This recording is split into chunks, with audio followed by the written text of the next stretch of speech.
International Raceway. Every grandstand has had a sold-out sign hung on it for 2 weeks. And that's to be expected when you have created the definitive short track. Hello, everyone. I'm Ken Squire on a day when the temperature is in the 90s. There's a light breeze here, and there is a capacity crowd on this track, which is so special. It's the crown jewel of American short track. It has the feel, the essence of a super speedway, and 36 drivers are at the ready to battle for $455,000 over a 400-lap distance in our live coverage on the Superstation. There are great human stories in every row of this race, and the first row is no exception. Now, our analyst here today, our colleague and most ardent fan of stock car racing, Johnny Hayes, what about this front row?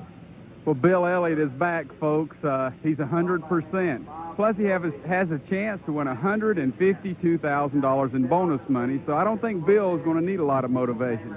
There's a young man sitting beside of him, Butch Miller. And this could be the story of the day. Butch Miller has qualified second in this event against the best, highest sponsored teams in the country, and he doesn't even have a sponsor. He has 7 guys working for him, and they all stayed in the same room last night. Now, we're getting back to grassroots America. He's a former ASA champion. Good luck, Butch. So it's super speedway stars against American short track stars, right from the front row on. Now at the command center for our live broadcast today, the SVP Pit Center, there we find Dave Despain. Well, thank you very much, Ken. A lot of us believe this side of pit road is the best place to cover one of these races, because for the 36 teams back here, keeping one of these cars healthy for 400 laps in this kind of heat is a saga in itself. We'll be covering that story along with our 2 expert pit reporters from squarely in the middle of what is now the largest sports complex in the state of Virginia. 52,000 seats ring this place, and those seats are all full today. They surround a 3/4-mile oval that sits on the same hallowed ground where the early NASCAR stars did battle on the old Winston Cup Fairgrounds dirt track here at, that's been 30 years ago. This is the largest of the Winston Cup short tracks, both in capacity and length, and it is the dream of the promoter, Paul Sawyer, who wanted to bring together the speed and the shape of a super speedway with the bump and grind action of the bull rings. Last year, $6 million in renovation made the dream come true. Still ahead for this place, 25,000 more seats and perhaps even night racing. Fastest man around this racetrack on our Timex Speed Track computer, Bill Elliott, 22.289 seconds, 121.136 for the pole. Standing by to talk to the Winston Cup champion, a man who covered his first Winston Cup race in 1952. 37-year veteran of these wars. Let's go to Charlie Harville. Thank you, Dave. Good afternoon, everyone. It's a pleasure to be here again. Bill Elliott's glad to be sitting on the front row, too. What kind of race are you going to run, starting in the beginning like this? Well, the only thing about it is you want to run as hard as you can go. I changed some things this morning. I hope I went in the right direction. I hope it's not the wrong one. We'll see what happens. Bill, good luck. That's Bill Elliott. Over on the other side is a young man who is unexpectedly on the front row, and with him is another true veteran of all types of racing, a man who's covered hundreds of races around the United States and the world. Here's my colleague, Mike Joy. Thank you, Charlie. The biggest grins on this whole pit road this morning belong to crew chief Kevin Hamlin and this man, Butch Miller. What does it feel like and what does it mean to a young guy from Coopersville, Michigan, to come in here and face the green flag from the front row? Well, you know, it was just a few minutes ago that I realized what all this really meant. You know, I walked up here, and here we are. We're kind of one of the more underfinanced teams here. And I look over, and there's Bill Elliott right next to me. And then here's our white little car. And we're both on the front row, and there's nobody in front of us, you know. It's just unbelievable. Starting from the outside pole. Now, he's led races here before. He is a true contender, but in this unsponsored Leroy Troop machine, we'll be watching Butch Miller today. Let's go back upstairs to the men who will call today's race, Ken Squire and Johnny Hayes. Thank you, Mike. There's just as great a story back in the 18th row today. Back there is car number 40. There's a rocket ship of a road racer from California. That's young 25-year-old Darren Brassfield, and alongside the all-time great one, the 7-time winner here at Richmond, Richard Petty, ready for this 400-lapper. Now, a year ago on this track, the story was a tire war. Hoosier versus Goodyear. That story's a little different this year, John, but it's still a story. Well, obviously, since I'm a fan, I'm not an expert on racing tires, so I went to someone that was, and that's Alan Kowicki. Alan Kowicki said the radials will be the story. He said, you don't feel as secure with the radial tire, and it breaks loose real quick with no warning, but the cars and the tires are stable. He said it feels like you have a right rear going down almost all day, so you have to be careful. So watch it closely. Let's take a look at the track over which these drivers will compete for 400 laps. Neil Bonnet, driver of car number 75, to give you the ride. All right, here comes the car down across the start-finish line. Real wide racetrack right here. Real narrow entry into the corner. Pinch the car down right on the yellow line, and then the hardest job of all is staying off of the wall off the second turn. Real tight. The back straightaway's tucked over the infield a little bit. Wide entry in the corner here. The easiest part of the racetrack, off of 4, big sweeping turn with a big dog leg on the front straightaway, back into this tight area. You get 3 abreast, the car wiggling going down in the corner. That's nothing unusual for this track. Coming up off 2, as I said, the toughest place. The car right on the line, out to the wall. Right here is where you got everybody rooting and gouging, trying to get under you, getting in this corner, because the passing can be made up this front straightaway. Off of 4 here, you get outside, you're going to hang the rear out just like I did right there, and hope you can get back to first turn again. Governor Gerald Belial standing by to give the command to get this race underway. Ladies and gentlemen, 1 year ago, last September, Bobby Allison spoke to the drivers and to this crowd from a hospital recovery room in Alabama. Today, we are grateful that Bobby Allison is here in person to repeat that message to the drivers and to this crowd. Bobby Allison, give us that message. Gentlemen, start your engines. Sold out. 52,000 strong coming to their feet. The great champion Bobby Allison gives the command to fire the engines for the running of this Richmond 400. 36 strong, getting ready to pull on the track. And let's take a look at the 1989 starting lineup for this racing class. On the pole, it's Bill Elliott in car number 9, his first pole position of 1989. And beside him, the unknown, the great Midwest star, Butch Miller. In row 2, it's Ken Schrader out of Missouri, and alongside, it's Texas Terry Labonte for Junior Johnson. In row 3 today, Davey Allison, last year's winner, is there, and beside him comes Rusty Wallace. In row 4, it's Ricky Rudd in the Kenny Bernstein car. And the 1987 winner, Dale Earnhardt. For row 5, Michael Waltrip of Owensboro, Kentucky. And outside of him, Mark Martin, still seeking that first win, the Batesville, Arkansas campaigner. In row 6, Sterling Marlin. Great run for this number 94. Darrell Waltrip, winner 4 times here, is alongside.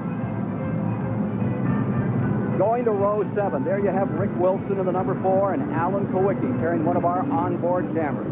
Moving back to row number 8, there's car number 10, Derek Cope, and Larry Pearson in the 16 beside him.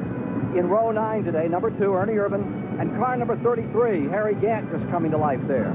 In row 10 today, number 5, Bodine, and number 42, Kyle Petty.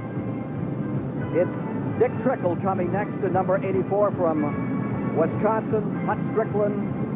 Then it comes to Lake Speed in the row 12 area with Neil Bonnet in number 75, number 21.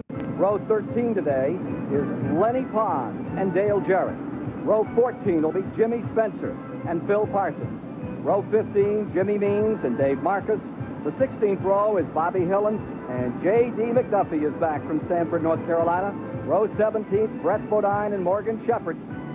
And in row 18 today, it's Richard Petty and Darren Brassfield who round out the field.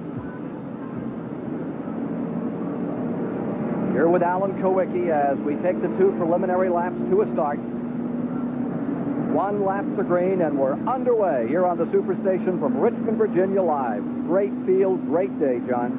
Well, I'm really looking forward to the start, because Neil Bonnet explained to us earlier that everybody's going to try to get low going into turn 1, and I'm anxious to see how Butch Miller handles that, because Schrader's right behind there, and they're going to try to jump in and push him up. Yesterday, nearly 30,000 were here and saw the biggest upset of the season, Bobby Hamilton winning in Grand National competition this track. This could be an upset today. Butch Miller from the outside of row 1 would like to do it. The 2-time ASA champion, number 51. Amazing runner. Runs 50, 60 races a year. Has been up on top with Mike Eddy in the ASA this year. Makes his next appearance, in fact, next week up in Salem, Indiana. Here he is, right beside Bill Elliott as they prepare to go to war. Pace car. Pontiac pace car pulling in. Field is ready. Get set for full contact. All-American stock car racing from its heartland, Richmond, Virginia. Here on the Superstation, on the break. Number 9, Elliott, popped out in front. Infield sold out at 10 o'clock this morning. Every seat sold as they wheel through 1 and 2. Everybody on their feet, wishing them well. Down to 130 miles an hour here, gently onto the brakes into turn number 3. Elliott out in front and sinking back a bit is the 51. Miller said he just wanted to run well, not get in anybody's way for the first 100 laps. Well, you can see Miller had a couple of cars hung behind him. Rusty Wallace is now driven to the bottom. Earnhardt stuck out. Everybody's trying to get to the bottom because you're going to go straight backwards if you don't. Number 9, Elliott on the pole for the first time in '89 is there. Schrader in the Hendrick car in second. Then the Junior Johnson, number 11, Labonte next. And last year, with Allison start to finish from his hospital bed, Bobby Allison started this race. And from the finish line, Davey Allison blocked it all off. Here he is running fourth right now. Bobby here today. Talked to him yesterday, talking very seriously about, we got a crash in turn 2. Phil Parsons is in the wall. Looks like the Jarrett car is also involved and took some damage. Phil Parsons carrying our second onboard camera. Could have been a very short day. Look at the right front of that car, John. He's backed the car off the wall and is coming around. Maybe it's just sheet metal up front. He looked like he had it stopped before it hit hard. He will go all the way around, I think, try to catch up and see if they can get that fixed.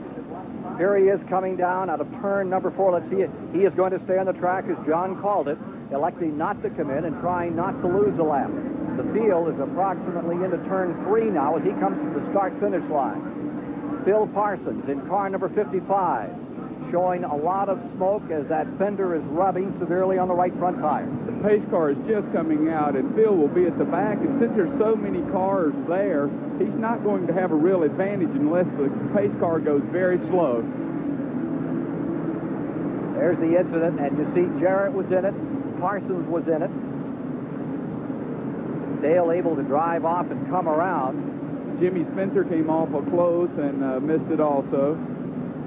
Phil Parsons making his way back to the pits in his 5th appearance here in the Richmond 400. Parsons came in, changed 2 tires, started to come out, got trapped in the pits. Here you see the field going by to put him a lap down. Now, the Cale Yarborough car being driven by Glenn Jarrett also pitted at the same time. He was able to get back out. Damage wasn't quite as severe. Here's Parsons coming on again. I'm sure he'll pit one more time if possible, get some more work done on that car. Yes, Dale Jarrett didn't seem to have the problem that Phil did. His car wasn't beat up as bad, but Phil is coming around trying to get back in, I'm sure, as fast as possible. But you can see how the cars are lined out. You don't have time to get in there and fix the car. 1 to go. 1 lap and they'll turn them loose. We are now at lap number 7. Accident in lap number 4. Bill Elliott leading, Ken Schrader second, Terry Labonte third, Davey Allison fourth, Butch Miller is fifth, Rusty Wallace in 6th, Ricky Rudd 7th, Michael Waltrip 8th, Dale Earnhardt is 9th, Sterling Marlin is 10th. 11th is Mark Martin, number 3 start, with 12th, Rick Wilson, 13th, Derek Cope, 14th, Alan Kowicki, 15th, Darrell Waltrip, 16th, Ernie Urban, 17th, Jeff Bodine, 18th, Larry Pearson, 19th is Gant, and 20th is Dick Trickle. Kyle Petty lies 21st as we get set to go. Neil Bonnet back in 24th as they're ready to turn them loose. Jimmy Means back in 26th. Marcus is 25th out there, getting set to go. You see the action taking place on number 55 as they're going to take another lap before they turn them loose. Light has come back onto the pace car. Here they are whipping number 55 to get him back out of the pits in the Crown Petroleum car. Phil Parsons getting back out here after getting socked. And one of the officials rushing out to get something off the track is now going back onto the pit road. Found a piece of debris just in front of the finish line. Take a look at that immense crowd. The old Richmond Fairgrounds, stopping grounds for Curtis Turner and Joe Weatherly, all those great, and Bill Champ, Wendell Scott in the old days. I think this is one of the best facilities in America to watch a race. You get the feel of a super speedway, but you're close enough to see the cars, and it's just a perfectly designed racetrack, and Paul Sawyer's done a heck of a deal. Phil Parsons went behind the wall to try to get this thing fixed. Caution is still out. They're going to take one more lap under yellow here. They've given them a provisional start twice, then reneged on it. This is the 5th time that Parsons has been in this race, and this track hasn't been very, very good to him. A 27th, a 20th, a 24th. Here's Dave Despain. One of the stories that we'll follow all day long is the charge to the front, and that pays a premium in Winston Cup stock car racing thanks to the True Value Hardware people. They have $50,000 in year-end awards that they'll be putting up based on the guys who get to the front. 5 points for leading a lap, 4 for second, 3 for third, 2 for fourth, and 1 for fifth, all the way down through the top 5 spots. Take a look at how they stand coming into this race today. Rusty Wallace leading the way in the standings for the True Value Hard Charger Award.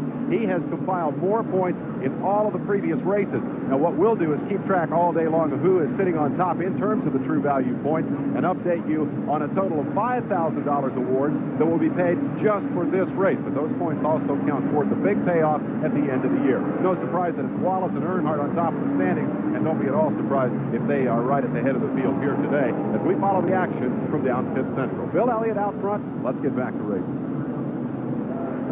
Looks like we're going to take one more lap before they'll turn them loose. Parsons is behind the wall, as Johnny Hayes mentioned. To have it back, they'll go to Charlie Harville. Phil Parsons sitting in the car as they work on it. Phil, what happened to you? I got hit from behind, Charlie, coming off turn 2, and it turned me around right in the middle of traffic, and somebody hit me and knocked me in the wall, but one of those things, I guess. Can you tell how the car is handling at this point? Well, it knocked the rear end housing over so bad that it really wasn't handling well, but I don't know that I didn't have a flat tire, too, after I hit the wall, after I made some pit stops, so we'll have to wait and see. Phil Parsons trying to get back in the race. 10 laps complete. Light is off on the pace car, indicative of a start this time by. You can see the mark out there on the back straightaway wall where Bill Parsons was in contact hard. Yeah, he hit it good, and again, when you're racing that close, you're at the start, people are getting impatient, and most of all, when you're at the back trying to work your way to the front, things like that happen, and that's just racing. Bill Elliott stays up in front, Schrader in second, Labonte third, Allison fourth as they come down for the start. Pace car is in. Miller edging down to the inside. Here's the rest of the field in the back straightaway as they come to the stripe. Back under green after the first caution of the day.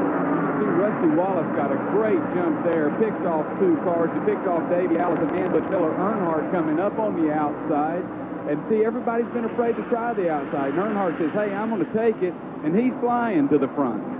Earnhardt working the outside here. You see the 27 Wallace as he fights his way up. He's in fourth, working on Terry Labonte. The moves are on the outside of the racetrack right now. Well, it's not unlike yesterday, Ken. People they're afraid to go up onto the outside at first, but now they see it's working. Everybody's going to start going too wide. Now we're getting a second report here, John. The 27 car has been given a consultation flag for jumping the flag on that restart. Well, I thought he got an awful good start. I mean, he did, but so he's going to have to pull it in, pull down pit road, stop, and go back out. Here's number 9, Bill Elliott out in front, and he's pushing that lead out a little. And here comes Wallace onto pit road. And he almost loses it on pit road. He slid sideways, entering. Here he is. It'll be an in and out for Wallace, who jumps on the start. He'll have to come to a complete stop. Now he can go. And it's going to put him in the back of the field, but he did not lose the lap, and I'm sure he'll be mowing to the front. Bill Elliott in front. Schrader still second. Man on the move. Good battle going on back in fourth spot. This is 3 wide at Richmond, Virginia. Isn't that beautiful? And look at number 3, cutting right through the middle of it. Ricky Rudd, one of the native sons, is giving these boys all they can handle right there. Earnhardt's the man on the move, however. Here he is, just land-basing traffic, using a lot of muscle, shouldering. Used to do that a lot on the half mile. Gives you some idea of the speed. Even on a 3-quarter-mile track, these cars are able to entertain. Number 94, a little further back, you see the Sunoco car trying to wind its way through that traffic as Davey Allison makes the move. That's the blue and yellow car on the outside of the white car. Now you're watching the black machine, number 3. That is Earnhardt. In fourth. In fifth is Rudd. In the 6th spot is Davey Allison. Right behind him comes Sterling Marlin in that 94. Sterling Marlin breaking to the inside of the 94. The Billy Hagan car down to the bottom. Good move by Marlin. Has last year's winner pinned. And there is Mark Martin going all the way around to number 6. And Kowicki takes him head on. And Kowicki knocked Martin around straight so he could go on. Alan Kowicki, who's had some unfortunate incidents of recent in the Xerox cars, has another one of those cars, 5 cars in the team. This one now beginning to show some smoke, and he's having some trouble handling that thing as he gets it down, tries to get it in here. He's taking a lap before he pits it. Number 6, Martin spinning. There goes Butch Miller around the outside, ducking the bullet. And Kowicki, Sacco, right in the nose. Nowhere to go. Bill Elliott in front, Schrader in second. Another look at it here. I think he just pinched it down so low. I think he got on the flat part of the racetrack, and the rear end just kicked around on him. I don't think he and Davey Allison even touched. Wilson just getting by on that one, too. So 2 cars down. Second caution of the day comes at lap 17. Elliott sustains his lead. Alan Kowicki in trouble, pulling on the pit road. We'll be back with more. Ricky Rudd became a die-hard Charger. In the Busch Clash at Daytona Beach, Florida, Rudd's Ford went out of control, flipping and tumbling through one of the most spectacular crashes in stock car racing history. Miraculously, Rudd not only survived the wreck, but drove in the Daytona 500 the next weekend with tape holding back the swelling in his face. Still in pain 1 week later, Rudd returned home to Richmond, Virginia, where he won the 2nd race of the NASCAR season. Racing from disaster to victory lane in just 2 weeks, Ricky Rudd made his name as a die-hard Charger. Sears Die-Hard. More power when you need it most. Working on Alan Kowicki's car here today, which had started in the 14th position, just behind the wall. There you see him out of the car, and they're still working to try to get him back into the event. Let's take a look and replay again at what happened from the Xerox in-car camera to Alan Kowicki. There you see the stick breaking away, getting in trouble. Mark Martin in the Jack Roush Ford, slipping by, and no place to go, head on. As Wilson got through, Kowicki ran out of room. Hard lick. Charlie Harville down there with car 7. Alan Kowicki's out of the car, has the helmet off. Can you tell how much damage you have, Alan? I can't hear what you said. Can you tell how much damage you have? It cut one of the oil lines or busted the oil cooler or something. It's just unfortunate. You know, we didn't even get started here, and Martin's one in front of me. I just had nowhere to go. You're going to try to get back in the race, though? We're going to try. Alan Kowicki attempting to get back into the race. His crew still working on the car. The young man who turned down a ride with Junior Johnson because he wants to do it with his own team. My hat's off to him, but boy, the adversity he's faced in the past several weeks has been tough. It's a shame because I talked to Alan 10 minutes before I came up here, and Alan Kowicki thought he was going to win this race. He said the car was perfect, it was working well, and boom. Here you see the car number 6 working in the nose of Mark Martin's car, spinning in turn 2, bringing out second caution of the afternoon. Reviewing the field for you, Elliott is first. Terry Labonte has moved to second spot. Ken Schrader is third. Earnhardt up to fourth. It's Ricky Rudd in 5th. Then in the 6th position is Sterling Marlin. 7th is Davey Allison. 8th is Michael Waltrip. 9th is Butch Miller. And 10th is Rick Wilson. 11th, Cope. 12th, Irvin. 13th, Gant. 14th, Pearson. 15th, Trickle. 16th, Waltrip. 17th, Hutch Strickland. 18th, Kyle Petty, and then Lakespeed. Here's Dave Despay.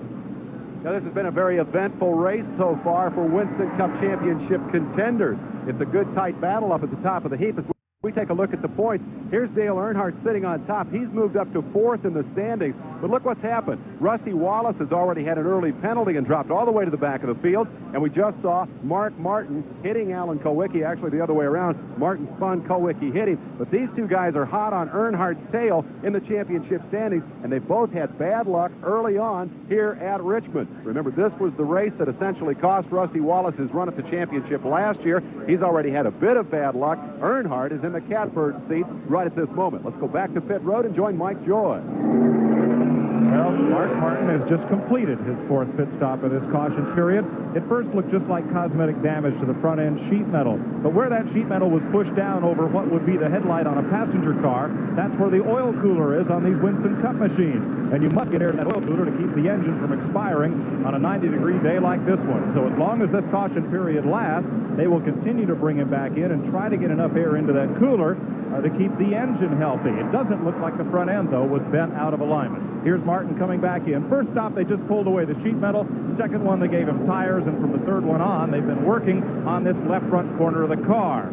All that carefully built ductwork and screen work for aerodynamics and the rubber bumper cover may now all have to come away to make sure of getting clear air in there where it's needed most. He has not lost a lap in the process, though, I don't believe. Here you see Mark Martin's number 6 pulling out, coming back on the track. One lap and they will be racing. We're continuing on Alan Kowicki's car. He sat on the pole here in '87, then crashed in that race. Last year came home a 5th place finisher, but today, real adversity early on. Well, it'll be fun watching these guys come from the back because Mark Martin is right behind Rusty Wallace, and I'll guarantee you they're going to try to mow to the front because they don't want to get lapped by Bill Elliott. Spectacular day, spectacular crowd here in Richmond, Virginia, as the Superstation brings you a great American classic. The Richmond 400 from the heart of American stock car racing. Woodley and Turner. It's Schrader third, Earnhardt fourth as we get set to go, and we'll be watching to see if Earnhardt tries some of his moves early on as we get set here. Don't forget the Superstation will be with you at Charlotte, North Carolina, Sunday, October 8th for the 500 there. Don't miss it. Here comes Elliott bringing the field down out of turn number 4. There are 25 laps complete, 26 as they come to the line this time. And it's Earnhardt on the outside, braking quickly. I wonder if he may bring up a penalty. There's that number 3. He jumped around Schrader on the start. As they came to the line, he came up on the high side. The green flag was waving when he jumped. I think he just got a good jump and it was ready to go. And he passed on the outside. Can't pass on the inside of that NASCAR rule. I think he may be okay, but boy, did he make a move on Schrader. Back they come to the line. And car number 6 is right back where it was before, in turn 2, the wall. Something has broken on Mark Martin's car, and it's stuck right in the wall. Here's the front of the field coming by him as he tries to crawl that car lobster-like down out of turn number 2. And I think those guys probably should have listened to Neil Bonnett's information on how to get around this racetrack, because he called it in the opening that second turn's the worst place to get off of. And I'm sure something broke on the car and just shot him right in there. Let's take a look and see if we can see what happened here. The Jack Roush Ford dives in, back of the field, tries to go around Rusty Wallace, and away it goes. You saw Lenny Pons, number 90 there, just slips away. He just got too anxious. He tried to go on the outside, and that is the place Neil said you could not go on the outside if you get out of the groove and you're going around. Black flag is out on number 6 to get that car in. Need to have a little consultation here about the front end of the Mark Martin car. More live from Richmond. 2 laps under green have been run. We're now showing 32 of the 400 complete. Ken Schrader on the restart jumped the flag. He came for a stop and go. He's back on the track at the tail end of the field. Mark Martin's car is still being worked on. And car number 9, Elliott, is still your leader with Terry Labonte right there contesting in second. Third place machine, Dale Earnhardt. And fourth is Ricky Rudd. Earnhardt, fresh out of victory, Darlington, South Carolina. Really looking strong in the early going. I'm telling you, Terry Labonte's car is looking really strong. He's been there the whole race almost, and he's all over Elliott, and he will try to force this issue to get a lead lap. Butch Miller has dropped back into the 9th position behind Rick Wilson. Seems secure, happy to stay there. And our 2 in-car cameras took a lot of abuse early in the go. Here's Phil Parsons, and then Alan Kowicki getting knocked out. Here's number 11, Terry Labonte, coming down to the inside, making a challenge. Ford against Ford up in front.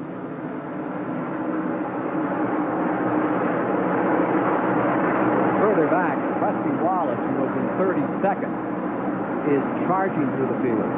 Brett Bodine is coming down pit road. He may have a tire going down. Bill Elliott stays up in front, and he's getting a lot of heat now from number 11. Bill, are you having to work harder this year just to keep up with the competition on the Winston Cup circuit? Well, you do. You know, in this business, because of the competition and everything else, it just drives you harder and harder each year, and I don't know what you can do to try to curb some of that, because, you know, you're working everybody to death as it is, and there's not enough hours in a day to do everything you want to do, but yet, you know, racing used to be 10 months, and it went 11 months, now it's 12 months, it's 24 hours a day, and, you know, it's a tough business. Tough indeed. Tough already on Alan Kowicki. Martin. Tough already on Mark Martin. Brett Bodine just climbed out of his car, and he's almost running to the garage area. He's certainly not a happy camper today, but they're pushing his car behind the wall. Looked like they had motor problems. Car number 15, Brett Bodine, who had started well back on the inside of row 17, another early non-finisher from this event. Number 15, Bodine, followed by the wayside. Here are the two leaders still at it. Terry Labonte hanging right in there, looking for his own team a year from now. I think it's interesting to note Bill Elliott's performance here. We talk about how much this place resembles a super speedway, and look at the old king of the super speedways, Bill Elliott, romp and stomp around this place. Winston Cup championship, very, very hard to defend. This guy didn't get even a shot at defending it, really, because he broke his arm down at Daytona before the first race of the season ever started, and it's been catch-up all year long. I think what you're seeing here today is the evidence that Bill Elliott has caught up. He's got himself in the Busch Clash with the pole that he won here, and with Labonte all over him and the Elliott fans going crazy, he is demonstrating that he has lost none of his touch, the team has lost none of his desire. And the guy chasing him, Terry Labonte, is in a very interesting situation because, as you mentioned, Ken, he's talking about starting his new team next year, but he's not talking very much about it. Still a couple of rides available if he wants to go be a hired gun, but it's high time he was making his announcement of what his plans were going to be in terms of sponsorships and so forth. Right now, I think his plan is to pass Bill Elliott and take the lead.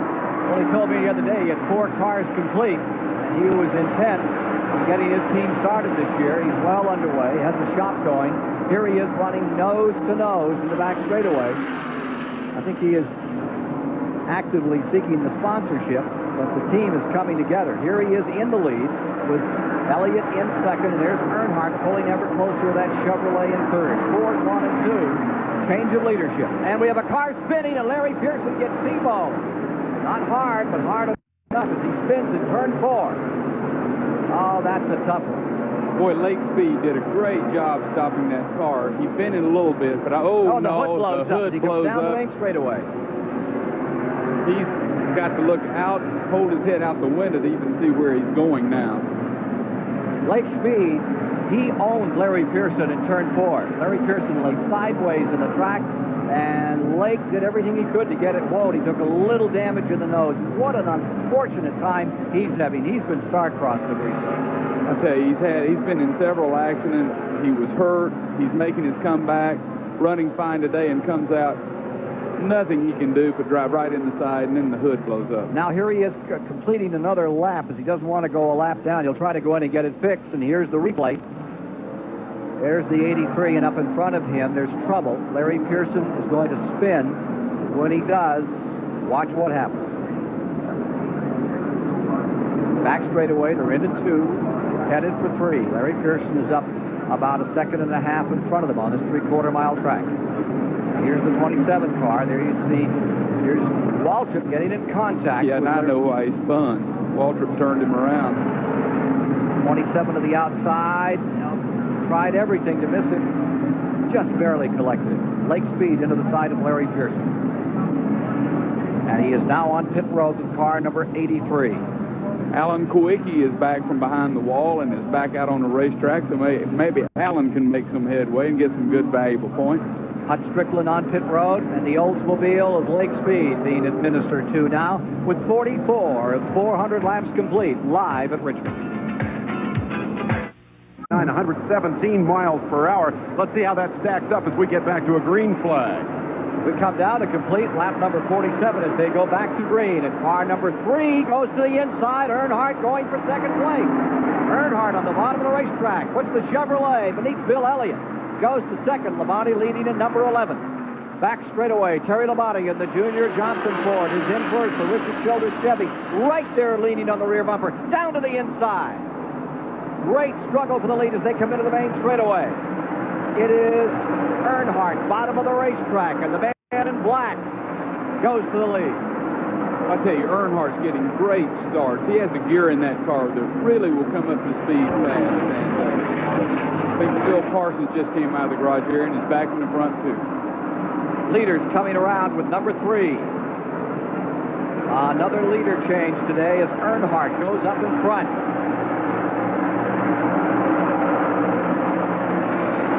Second spot, Labonte. Third, Elliott.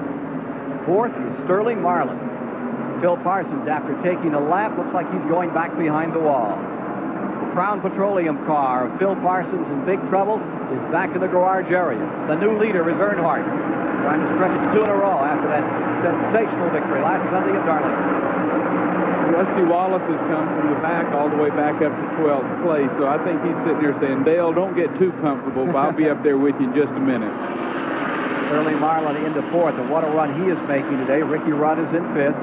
Rick Wilson is in 6th. Here's your leader, number 3, Earnhardt. Down to Mike Joy. Well, the arteries and the veins of Mark Martin's car have been severed. They'll put a new radiator into it. Mark, what happened to it? Well, first time I had a little contact down there in the corner and spun the car out. Got a little bit of damage in the front end. Big crash in turn 2. The second time I just lost. We have a crash in turn number 2 with 2 cars going up toward the wall. I think one of them is Jimmy Spencer. And Kenny Schrader. Here's Schrader's car coming around, and Spencer, and yellow is out. I think Schrader tried to move under Spencer, and Spencer was trying to hold him off, and they just got together, and both of them spun. Headed for the wall. I tell you, this is the definitive short. This is the essence of short track racing. You miss here, and you're in the concrete. That's the 5th caution of the day, and it comes with only 52 laps complete. Let's look at the end of it again. There's the 25. Here's the action as it happened. And they're already away. They're already spinning. Yeah, Schrader had gotten about up to the door, and then they both made contact, both spun out. But, you know, they preach patience on a racetrack like this, but they don't listen to themselves. It's great. They're going for the win right here, and we've run 53 laps. Let's talk about tires, Johnny Hayes. Radials are on all the cars here today. They're different from bias ply tires. They feel different. They drive differently. We saw a few people hit the fence in practice, and we began to ask around the garage area, what's the story on the tires? The drivers all said the same thing to me. Tires are very consistent. The speed is consistent. A fresh tire or a tire that's been out there for a lot of laps, you don't see a whole lot of difference. But where they are different is that the car doesn't forgive you very much. It'll break away in a hurry, and when it breaks away, it's hard to save. Is that what we're seeing here with all this spate of concrete smacking? I think it is. You know, we discussed that at length this morning, and you have to be careful and you have to be cautious, just like Alan Kowicki said, because if you get no warning with the bias ply tire, you get a little warning, you can run it loose, it keeps going away on you, but you go to the radial, there's no warning, boom, you've lost it, so you really have to have your car dialed in. 54 laps are now complete. Here you see the 25 car on pit road. Schrader's machine taking on rubber after it got abused up in turn number 2. Looks like it's going to be a Wreckham rodeo all day, John. Yeah, it's lake speed is slowed on the backstretch like he's not even going to be able to make it around. And I tell you, they're aggressive. It's getting late in the year. It's time to make up those points, and everybody's going for it. Pace car is coming in. They're going to try for a start right now with Earnhardt out in front, and Harry Labonte, who ran so well here last September in the first race of the new track, right there in second spot. We were strong back in the spring, though we had some trouble, and we've learned a lot about these Fords since then. Let's see what he's learned right here. I love it how they're rolling the dice on these restarts. Earnhardt jumped Labonte last time. Labonte tried to get him there. They're anticipating. The spotters are playing a big role, telling them when to go. That flag's out, but everybody's rolling the dice to get up front. We've only run 56 laps, so we're going to have a great day. All those spotters collected on the roof down in turn number 1, talking to the drivers on these restarts to try to get them just a 3 or 4 foot advantage getting on that throttle. Number 3, Earnhardt draws the lead, pulls away by 5 car lengths. Meanwhile, back behind him in the 4th spot, Bill Elliott's being challenged. There's the 94, Sterling Marlin of Columbia, Tennessee. Down on the bottom of the racetrack, making his move. Sterling puts the Oldsmobile right in there. He put the metal to him. He knocked Bill a little sideways. Bill held on to it, and here comes Ricky Rudd right behind him. This is really a physical race today. I'm shocked. You got to be kidding. Come to Richmond, and you're shocked when they get a little Well, I physical out there. Yeah, but this is supposed to be a modified super speedway, and they're hitting each other just like it was the old half mile. 58 laps are complete. Here you watch Elliott find a sustained third spot, and you're watching Sterling Marlin and Ricky Rudd try to take it away. Every time I watch these race car drivers, I think the great quote Muhammad Ali made when he failed the draft test. He said, "I was the greatest. I didn't say I was the smartest." And I think that sums up some of our Winston Cup drivers. Car number 26 goes down into turn number 1, Ricky Rudd, and right with him goes the Wilson car, number 4. Wilson running in 6th spot, nearly won yesterday's Grand National race, the Commonwealth 200. And then he got crashed out of that one. I tell you who's moving to the front. You can see right at the back for a second the KGO veteran Harry Gant moving by one of his students, Michael Waltrip, and Harry Gant's moving to the front quickly. Dale Earnhardt out in front. Dale, you're in a position to win your 4th Winston Cup title. What could cause you to lose it? Well, I feel like the only problem we will have, if any, is big dumb luck. You know, you had any bad luck right now. That's the biggest thing that hurts everybody in points right now. If our luck is turning around, we feel like, and looking toward the last 8 races here, we look in good shape. Of course, the last 10 races are on his kind of racetrack. He's very strong to the end of the year. He gets down to places where he has a lot of success. Earnhardt in number 3, continuing to draw away, but Terry Labonte stays right with him as they put a lap on Richard Petty in the main straightaway. There's that third place battle. Bill Elliott in the 4th, the Oldsmobile number 94 right with him, going around Richard down here in turn number 1. With them comes number 26, Ricky Rudd in the Buick, maintaining 5th. Old Rick Wilson back in 6th, Harry Gant in 7th, Bodine is in 8th, and Rusty Wallace has driven the race of the day. He has just been flying through traffic. It was 32nd about 20 laps, 25 laps ago. Here's Petty pitting. He's up to 8th. Wallace. Here's Petty pitting. 7-time winner here in this event. 200-time winner in his career. It's been a long time since he's tasted victory, and here comes that battle on the inside. It's Sterling Marlin down to the bottom of the racetrack and picking up another spot. Sterling Marlin looking very smooth out here, edging into 3rd. Moves Elliott back to 4th in the number 9 car. This is one of the best runs Sterling's had all year. He is really coming to the front, working hard, and you know Sterling's an aggressive race car driver. Now you see the green car behind them. That's Rudd climbing back into this race in 5th. Then the yellow Kodak car. That's Rick Wilson, followed by Harry Gant, Jeff Bodine. Rusty Wallace up there. Michael Waltrip is back in 10th. Michael hoping for a good day in the Bahari car. The car number 3 out in front turned the last lap at 115 miles per hour average. Petty is back on and limping. One guy I'm really happy for on the Dale Earnhardt team is Eddie Lanier, the engine builder. He came in under a lot of pressure. A lot of people said he wouldn't be able to get the job done. I think he does. Battle for 8th there. You saw the car number 27 working on Bodine. Good scramble going on for 8th. That is Bodine on the outside as they get Wallace pinned on the 43 car. They're getting loose up there is Michael Waltrip, and back comes the number 27. And as he moves in, Rusty Wallace is now 9th again. Bodine is back to 8th. When you put Rusty Wallace back at the tail end of the field, as you've seen him today, there's Harry Gant working on Rick Wilson. Wallace just takes hold of that like a bulldog. That whole team gets so inspired. Remember last year, something like 9 or 10 times, they came from a lap down to get back on the lead lap, and 5 times they won the race. You give that team adversity, and they'll rise to the occasion. You can see the rear bumper pretty well caved in there. Rusty Wallace got a shot in the back. That's a little unusual. It's hard to hit that guy from behind. Point here is that all of the contract talk and the lawsuits and everything else surrounding Rusty Wallace is forgotten when he gets in that race car. Put these guys at the back of the field, as that stop-and-go penalty did early in the race, and they will just charge to the front like there was no tomorrow, and it's a great sight to watch. He's working on Bodine. Battle for 8th. Bodine is there in the 5. The 9th spot is number 27, Wallace. This is your leader, number 3, Earnhardt. And there you see the interval back to 2nd place as they come out of turn 4 between leader Earnhardt and 2nd place Terry Labonte.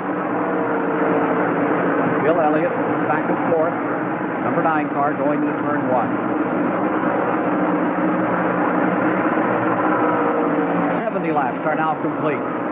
a rocky start, 5 cautions in the early going. If you're just joining us in our live Superstation coverage of one of America's great racing classics, Richmond, Virginia, the heartland of American stock car racing, brand new 3/4-mile track. We got the first time a year ago. We got a crash down here in turn 4. Hillen is in the wall. Bobby Hillen crashing. Again, we had contact. That's racing 2 or 3 deep, and people bouncing off of each other. And like you say, I think it's the tires. Just a little touch, and they go around. He was running in 18th position.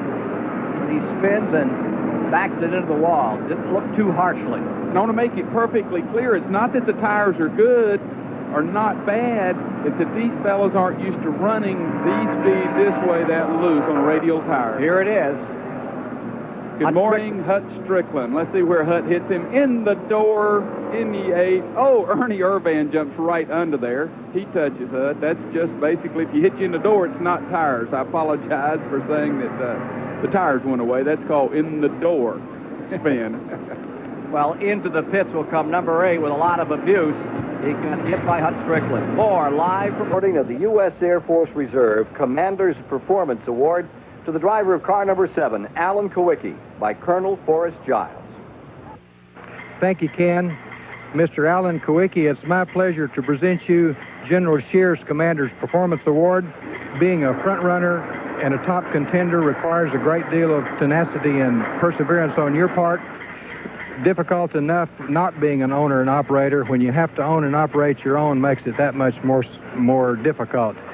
Your managerial skills surround you with qualified crew, and I know this has a whole lot to do with you being a top performer.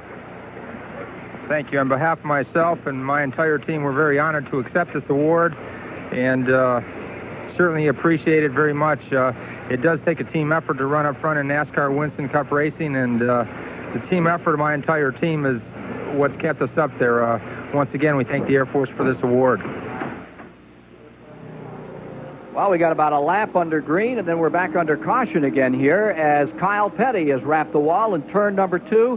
Alan Kowicki has returned to competition. Talk about teamwork, that Xerox number 7 car. They worked hard and long down there in 90-degree heat. They put him back on the racetrack, and as he came out and came onto the track, he's about 24, 25 laps down. Car number 42 socks the wall. Kowicki got out, came back in, made another pit stop, and he was playing in and out tag here, under caution, gets it back out, they go green, bang. Kyle Petty's in the wall. Let's see what happens. It goes away on him, and he socks the wall. I'm not sure how that one started. Well, Hut Strickland bounced off the wall a little further in front of him, so maybe the two of them got together somewhere in the turn. Let's get a word from the STP Pit Center. Here's Dave Despain.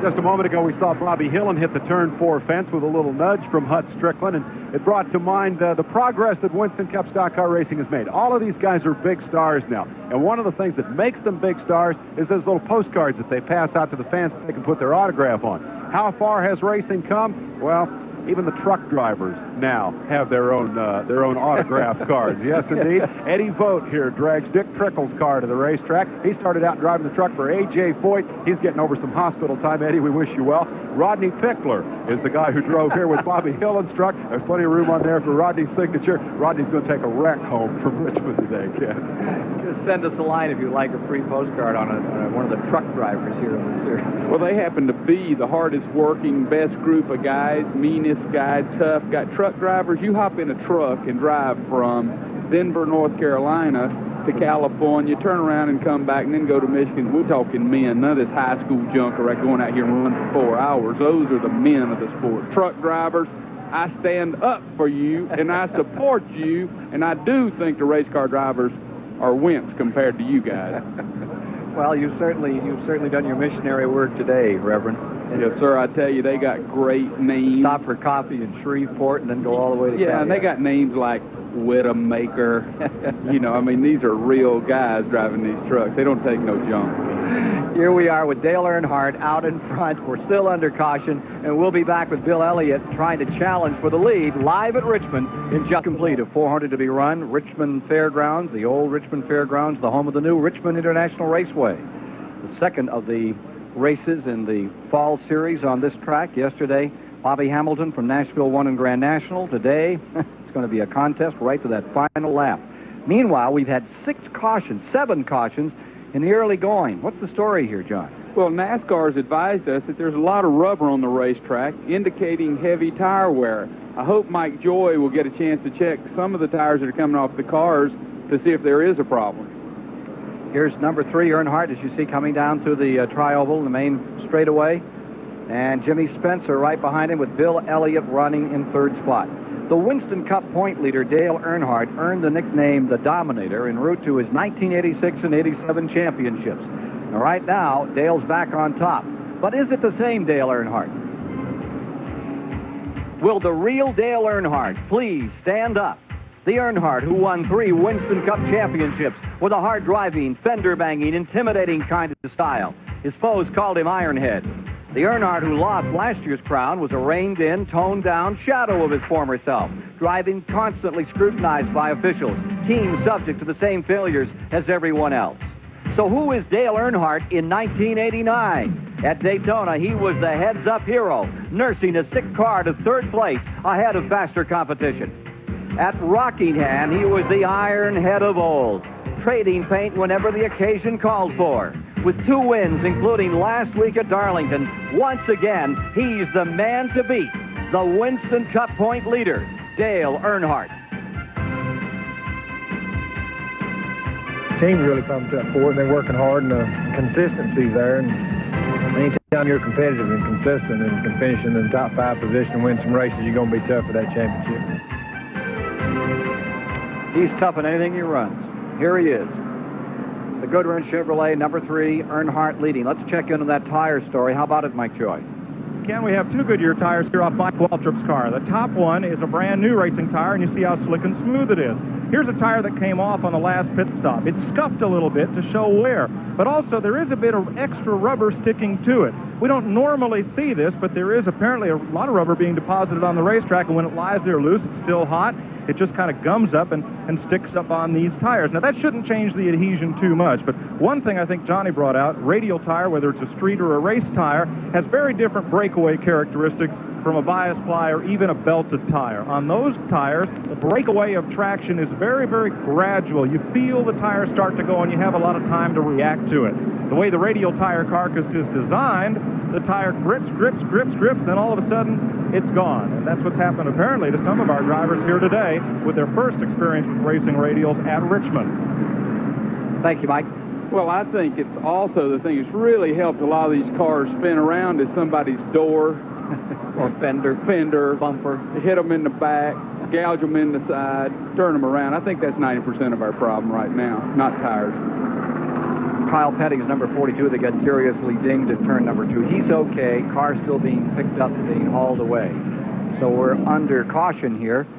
Time to get a Goodyear Racing update. Find out what's going on around the country. We'll get to that very shortly. A lot of other racing this weekend. As you know, Elkhart has a big race up in Wisconsin with the Indy cars. The IMSA Series is out at Sears Point, California today. 5 races today. So let's get an update right now. Find out what's happening in the world about us, the world of motorsports, and go to the Goodyear Racing Center. Thanks, Ken. You're right. There is a lot of other racing action going.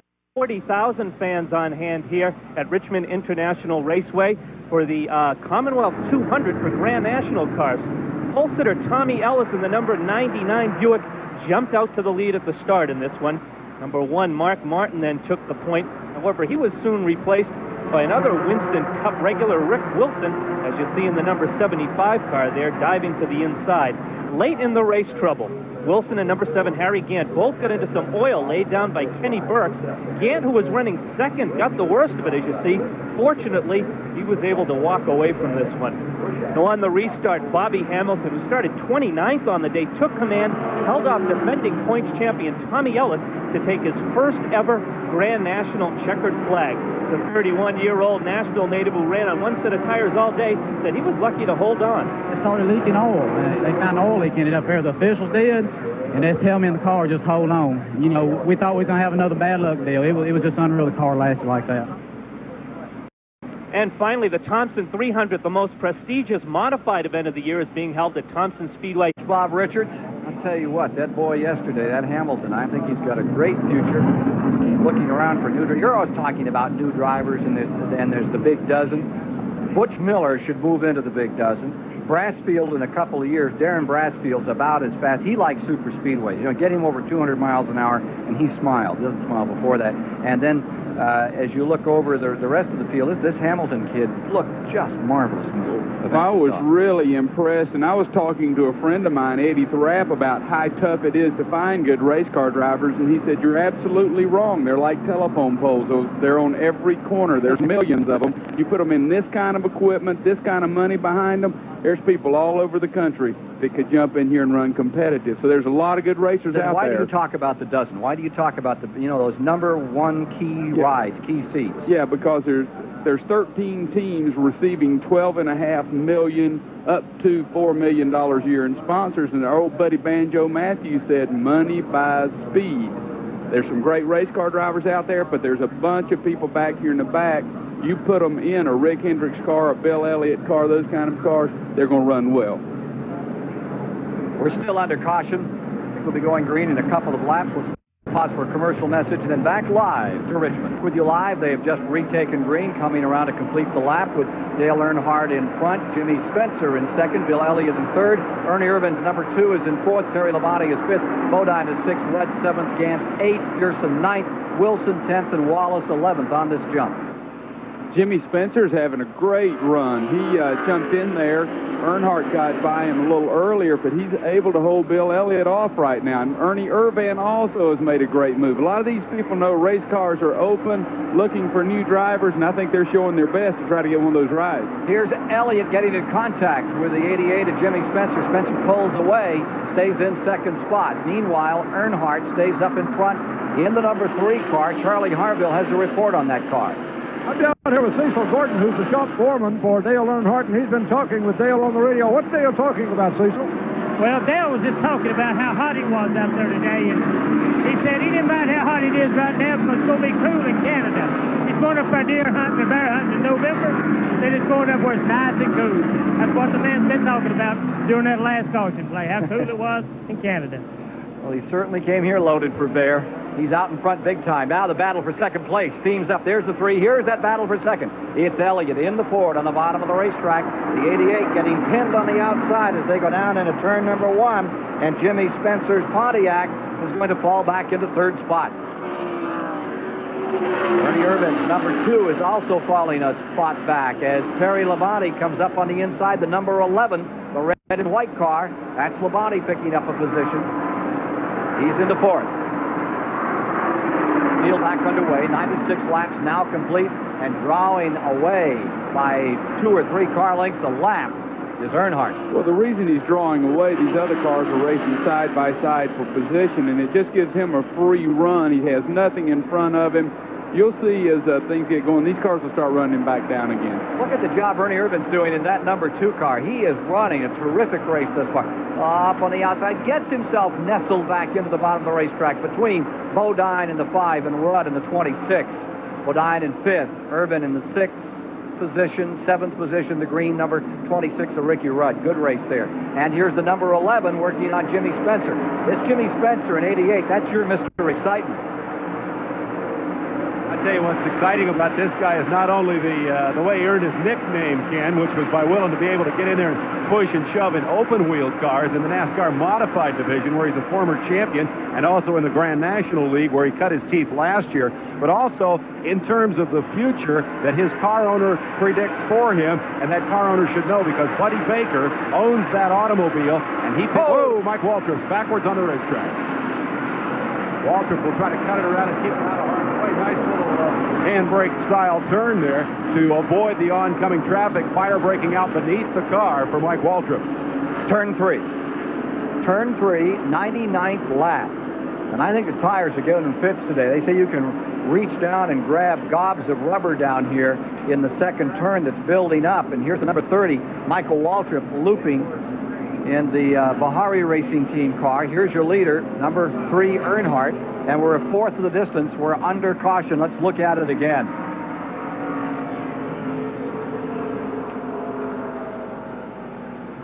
Looks like he just got out too far, glanced her off the wall, and went around. That's exactly the turn where everybody's hitting. He's hitting Phil Parsons' tire marks every time. 2 or 3 cars have hit the same place.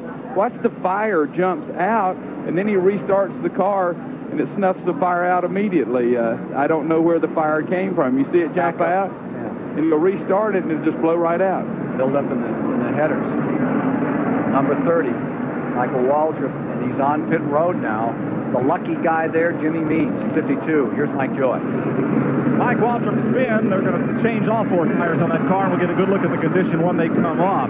Waltrip told his crew he just got a little too high up on the racetrack, up in what they call the marbles, where that loose rubber sits, and it's like trying to drive on marbles. The car just got away from him. Right side tires changed, left side's around. Take a look at them after they come off the car. A little bit of rubber buildup on those tires, but they don't look to really have a problem. It looks just like he got up out of the groove, once around. And this is a great time to say hello to Michael's mother. You know, she had a stroke recently, and she's back out of the hospital doing great. Daryl and Michael's spirits are so good, Ms. Waltrip, so we're glad to see you doing well and feeling good. Coming down for a restart. She better not watch too much of this one. No. Put her back on the hospital the way this race is going. Hope you're feeling well, Ms. Waltrip. And to Tim Sullivan, our friend that puts along with the Motor Racing Network, who's on the minute, major eye surgery. Was always at Richmond. I don't think he's ever missed a race. First one, I haven't seen him out here. Here's number 3, Earnhardt busting out in front. That's the number 21 car. A lap down now. Neil Bonnet trying to hold on up in there. The number 9, Elliott is in second. And then they're 3 wide. Jimmy Spencer on the outside. Your Mr. Excitement was certainly exciting there, John. Woo! That is great. I mean, I would pay to see this thing, and I get to see him free. Here he is, the back straightaway. Number 5, Bodine there. Jeff Bodine in 4th. Number 11, Terry Labonte. 88, Jimmy Spencer, all in that bundle. The green car, Ricky Rudd. So you're going to need a program next year at Daytona. What, 18 changes so far for next year? Yeah, I think we found out today it's moved up to 20. We'll have fun doing that in Johnny's gossip column later in the program. Here's car number 5, Bodine there. Jimmy Spencer hanging right with it. Great modified driver out of Berwick, Pennsylvania. Look at him go. And what I like about these, he's really racing the best guys in Winston Cup, and this is his first year in it, and that's really on a quick learning curve. Number 88 stays right in the hunt.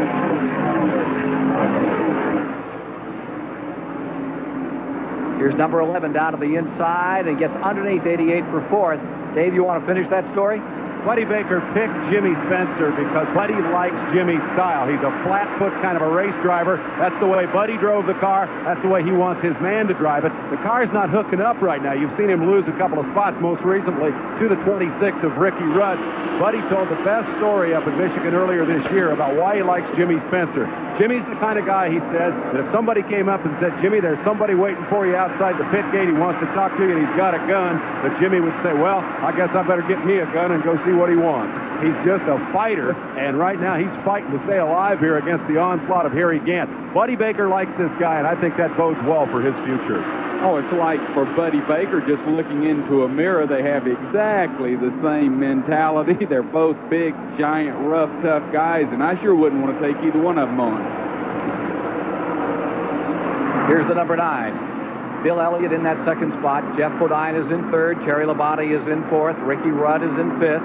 In 6th is Jimmy Spencer. 7th, Harry Gant. Ernie Irvan falls back another spot. Now Rusty Wallace comes up to 8th. Sterling Marlin is right up there in the top 10. There's the Sterling Marlin, number 94, right behind Wallace as he clambers through the field. Watch Wallace working on Harry Gant. Complete rundown here on the field. With 100 laps complete, we're actually working 110 at the present time. Here you see the number 9 of Elliott, the 5 of Bodine is really in there tight. The one that's pulling away continues to be Earnhardt in number 3, John. Well, Earnhardt loves it because these cars are still racing side by side. There's Neil Bonnet with Bill Elliott right going with him. But Earnhardt's just on a Sunday afternoon drive. But here's the thing that holds it up and lets him ride. You see how long it takes Bill Elliott to get by? Then there's just a wad of cars there racing side by side, and the cars are going sideways, bumping off each other. And Elliott's just racing the racetrack. He doesn't have to race any cars at this time. Bernier Van spinning a little up in turn number 2, gathers it up and keeps on going, but lost about 4 spots. Look at this contest as the 9 car of Elliott, Bodine in the 5, and Ricky Rudd all run tightly together there.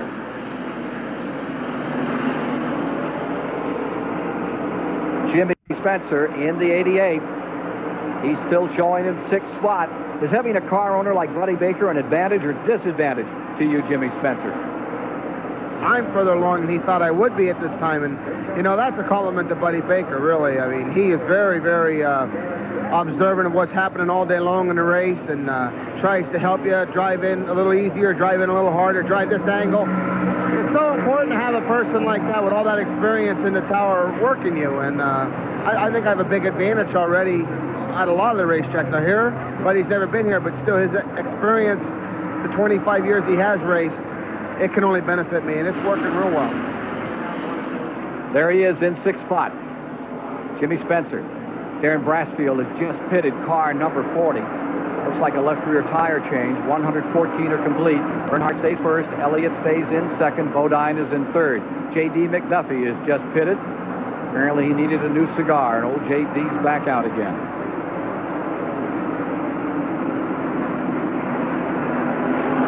Checking the interval here between first and second. Earnhardt in first. Bill Elliott in second. Right behind Bill Elliott, where the real racing is going on, you can see the cars going side by side, fighting, gouging. Rusty Wallace has been running real hard trying to make the move up, but he just can't get by Harry Gant. Harry Gant can't get by Jimmy Spencer. They keep trying it. Sterling Marlin's in there fighting with them, but they are racing all the way around this racetrack. Car number 27. Rusty Wallace in the 8th position. Here we are seeing the fight with number 33, Gant. Slugfest for 7th here at Richmond. Harry Gant, who's had some great runs of recent, looked terrific out here yesterday before his car got scattered up in turn 4. Look at Jimmy Spencer holding them off. And Harry Gant's not going to try to force the issue at this time. He's going to sit there and ride. He's seen all the wrecks, taking it to the ragged edge, and he's smart enough. He's going to ride along, but if the opportunity comes, he'll try to make his move. I think Rusty will try to force the issue pretty soon to get by this, and I know Sterling Marlin's all over Rusty Wallace's bumper, and he wants to get by. Harry Gant says he's 100% healthy after backing into the wall hard yesterday. You saw it on our Goodyear highlight report. And behind him, Rusty Wallace seems to have kind of stalled for the moment. He's trying to work his way under Harry. Remember, he started back in 36. He's the leader in the True Value Hard Charger points coming into the race. Those points paid in the top 5 position. And number 27, everybody's Charger, is at the top of the season-long ranking. But today, he's not piling up any points. He charged from 36 to 8, but I think he's learned now, as he knew well coming in, it's a whole lot easier to pass those back 30 cars than it is the 7 that are still ahead of him. His charge for the moment is stalled. Rusty Wallace being hounded there by Sterling Marlin. Rusty Wallace and Sterling Marlin staying right side by side now to the line, and Sterling Marlin is trying to move underneath his number 9 Bill Elliott, fights off number 5 Bodine down here. Bodine getting very aggressive at this point. At second place, Elliott in second, Bodine in third, Ricky Rudd in fourth, Terry Labonte is in the 5th position, the red and white number 11, the Bud car. Then comes Jimmy Spencer. But the class of the field remains Earnhardt. Joining us up here in the booth, very short day, dramatic moment for Phil Parsons. What a clip you took in that Crown Petroleum car over there in turn number 2. How you feel? I'm fine, Ken. I really hate it happened. The car was working well. I'd passed a couple cars, just a few laps I'd run, and I got clipped from the rear and turned around and then got hit again, and that did all the damage. It bent the rear end housing so bad that I think it messed up the gear in the rear end housing, and it would have taken too long to fix it. So we just decided to park it now to come up here and sit in this nice air-conditioned booth. You don't have it tough at all. Draw up a chair and enjoy yourself. We got a great race going here at Richmond International Raceway. And Phil Parsons out early after getting wrapped in turn number 2 has joined Johnny Hayes and yours truly, along with Dave Despain at the STP Pit Center. Charlie Harville, the veteran racecaster, is on pit road along with Mike Joy. Cover all the details of this contest that now sees Bodine Chevrolet creeping up to take a real shot out here at Elliott. They scoot around this track ever. Oh, and car number 5 and 9 really had a meeting of minds in turn number 4. That looked a little serious, John. Well, I think it was like a slam job right in the door, and everybody else tries to drive by, and Bill was at least smart enough to get it under control, pull it back in line. These cars are not in danger of getting lapped, so they're going to stick together and try to take care of it for the time being.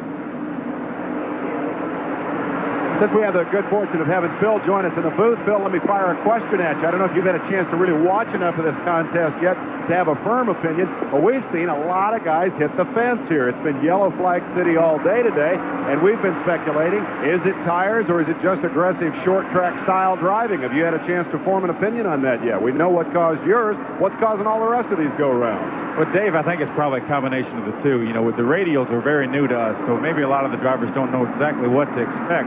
But this is a short track, and you're going to have a lot of bumping and grinding, and the fact that we're on different tires than what we're used to, the normal bias fly tires, that maybe, maybe that's when a car gets out of shape, maybe it goes around quicker. I really don't know. I didn't run long enough to find out. You didn't get much time on the track, so again, a theoretical question perhaps. One of the things Mike Joy has noted is an abnormal amount of rubber buildup on the tires. The tires actually picking up rubber off the racetrack rather than the other way around. What might be causing that, and what might be the effect of that? Well, Dave, I think that's normal, really, and the only time you see the rubber build up is on a caution flag. When the cars are running at speed like they are now, they don't build up. But when you slow down, the tires are really hot. They pick up the rubber, and if you change tires, then you don't have any more trouble. You might have a little bit on a restart, but otherwise, if you keep fresh tires on the car, you don't overheat them on the caution flags, then you should be in pretty good shape. Look at this battle for 6th spot. That's Sterling Marlin, number 94, and Bill Elliott, number 9. And for the last 2 laps, it's been nose to nose around this 3/4 mile track. We're only 129 laps deep into the event. As Alan Kowicki gives you an idea of what it looks like. Richmond International Raceway, bringing you the Richmond 400, and Dale Earnhardt cutting laps at 23.5 seconds on our Timex Speed Track computer. That compares with a quick lap thus far, 22.99 for Bill Elliott. That calculated to 117.44. The guy who turns the fastest lap all day is going to earn a Timex Speed Track computer for every member of his crew. And right now, Bill Elliott has that award, while for the moment, Dale Earnhardt leads the race. Let's get back to the action with Ken Squire. There you see Dale Earnhardt on this beautiful, warm September day. The Earnhardt mowing machine out here trying to harvest the second straight win in as many weeks. He's just put a lap on last year's winner of the event, Davey Allison, going a lap down. Lake Speedo had trouble early in the going another lap down. So Earnhardt, who seems to be right now, Phil, in a class by himself. Well, he really is. I think time will tell. It looked like Bill Elliott was holding up that whole pack of cars we were looking at. Now Ricky Rudd is in second. Jeff O'Dine in third. We'll see if they can gain on Earnhardt, because it'll be interesting, because Bill Elliott's faded since the third place man got by him. What do you think, John? This Earnhardt campaign's going to continue like this? Well, every time I watch one of these races and someone dominates early, something always seems to happen with cautions or problems, and I'm sure not giving the race to Earnhardt yet, because there's 7 or 8 cars running really well, and we just saw a good love tap from Harry Gant. He's been following Jimmy Spencer, and he gave Mr. Excitement a shot. Yeah, he turned him sideways. That's the crafty old veteran hitting Mr. Excitement. So, gosh, who would ever believe Harry Gant would do that to the Mr. Nice Excitement? guy. Huh? Yeah. Meanwhile, there you see Sterling Marlin. Whoa, we got one in the wall, and it's car number 88, Jimmy Spencer. Slams the wall in turn number 4. Now, he may have cut a tire. That just looked like it took off there. Sure did. He was running awfully well. Something must have happened to Jimmy there, because he was running really well, and I would happen to be watching him, and nobody hit him from behind or anything. So here we are under caution once again. That's the 9th caution of the day, John. And we're still 140 laps. Just 140 laps into this event as the Baker car with Jimmy Spencer. Here in replay, Phil Parsons, tell us about it. That looked like he either broke something or cut a tire, or he just got in the corner a little too hard, and the thing came around on him. And just about every time here, when you get turned around, you're going to back in the fence. We talked about it as the ultimate American short track, and that's what it is. But you have almost super speedway speed when you slam that wall. That hurts. You really do. I mean, the viewers saw Harry Gant's car yesterday, how flat his back end was. I've never seen a car back in the fence that was torn up as bad as Harry Gant's was. You know what's sad about that? He's having a great run, and Buddy Baker and Jimmy Spencer have lost the Crisco sponsorship for next year, and they're negotiating and trying hard to get them. And they really want to come out here and have a great run on national TV, and they did do that. Something happened to the car, but it's a good-looking race team to me. Wholesale pit stops at 141 laps after misfortune for Jimmy Spencer in car number 88. And we'll be back with more of the live coverage of the Richmond 400. 143 laps have been complete, and at the end of 144, we will go back to green for the 9th time this afternoon. There have been 2 or 3 pit stops by Rick Wilson. We'll try to get that story for you. Richard Petty, his car had been rolled back into the garage area. That's coming out again. Number 71, Dave Marcus, led for a couple of laps. Then he went into the pits, and again we have Earnhardt out in front. Here's Mike Joy. Ricky Rudd was in, Ken. He and Dale Earnhardt pit side by side. They each got 4 tires and were leading the race. Rudd is one of the few drivers on this circuit that doesn't wear a cool suit, and it's a 90-degree day out here. The man handing him with the long wand, because he can't go over the pit wall, handing him the 2 cups of water. One of them dropped, and you wouldn't have believed the look on Ricky's face. So he's a little warm there. Underway. Back under green, and everybody's a little warm here today. It's into the 90s. It's a wonderful day for a race, and what a wild one we've had thus far as Earnhardt scoots back in front. Something really interesting. You see, Davey Allison is a lap down. He won this event last year. That's how fast things can change in Winston Cup racing. Bodine is in second. Rudd is in third. On this sort out, you see the yellow car of Michael Waltrip now being shown a lap down, as is Davey Allison side by side. The yellow car is Michael Waltrip. Just in front is Davey, and just behind is Bill Elliott. And sorts them out on the backstretch. That is a 1-lane second turn. Have to be so careful out there. If anybody just touches you, you're away, as Phil Parsons can testify. Unfortunately. It'd be interesting now, Ken, to see if Jeff Bodine and Ricky Rudd can stay with Dale Earnhardt, because he had a good straightaway lead before, because Bill Elliott looked to be holding those cars up. So now we'll see how strong Jeff Bodine and Ricky Rudd are. Chevy Buick, 1, 2, 3.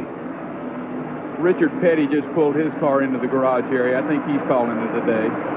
Take a look at who has fallen out of the race as we talk about cars calling it a day. Rick Wilson is off the pace.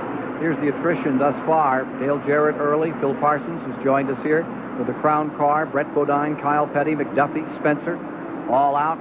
And notice that most of them are hard losses into the wall. Look at Ricky Rudd in the green. Number 26 going down to the inside, working Bodine. Now getting back in line for turn number 1. Charlie Harville has the report on Jimmy Spencer. We're looking at Jimmy's car right now, and he hit the wall with the left rear, as you can tell, and he is standing on one side waiting for the car to be repaired. Evidently, it's going to attempt to contact the rear side. I don't have him available at the moment. The left one of his car is also damaged. Nevertheless, putting a left rear tire on the car right now, trying to get it back in the race. Meanwhile, as we watch 5 and 26 going by in their battle for second, we've got a problem out here in turn 2. A bad one. Socking the wall, spinning, going around. It looks like Morgan Shepherd in the 75 car has gone into the concrete. That's unbelievable. Another one for turn 2. I'll tell you, the lap before that, while we were getting the report from Charlie Harville, Harry Gant got real high in that corner and scrubbed the fence. So there may have been some moisture down, because Harry Gant did hit the wall but kept the car straight. Morgan Shepherd turned it around and backed in the fence. Okay, Phil, we did the radial tires on a track that isn't banked as much, and they seem to work pretty good. Now, are we getting into a tire problem here? It seems like time and time again we're seeing the same situation. They just skate, scoot, slap the wall. It's really hard to say, Kim, because, again, I didn't run long enough to even get the tires hot. I didn't run 2 or 3 or 4 laps, whatever it was. So it's really hard for me to tell, but looks like Dale Earnhardt's not having a whole lot of trouble with the radios. No, he is not. He's hitched up so far strong. Well, Neil Bonnet told us yesterday and today that that's the toughest spot for him on the racetrack, coming through there and heading to that wall, and he said, boy, just one little mistake and you've got it.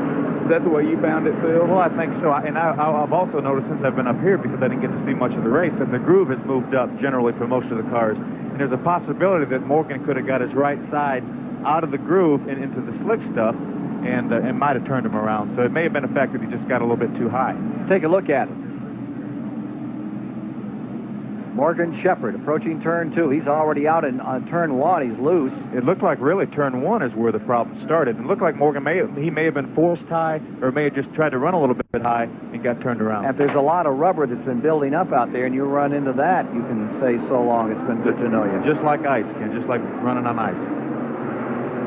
Earnhardt stays first, Bodine second, Rudd third. Not anybody really taking a shot at the pit road here among those leaders. Ernie Irvan came in, as did Jimmy Means. Bobby Hillen came in. Harry Gant, who was running slowly on the outside, he had tried to dive into the pits and almost ran over the Jimmy Means number 52 car. And Harry Gant really dodged a bullet. He was lucky with Morgan Shepherd's misfortune because he was able to come in and not lose a lap, hopefully correct his problem, and go back out there and run with him again. Harry may have had a tire going down because, as I mentioned, the lap before, he got into the fence coming off turn 2 and then ran really slow for the next lap until Morgan had his problem. So you're right, Harry probably saved the lap by Morgan having trouble. Morgan Shepherd on pit road, as is Rick Wilson at this moment. We're now 152 laps complete.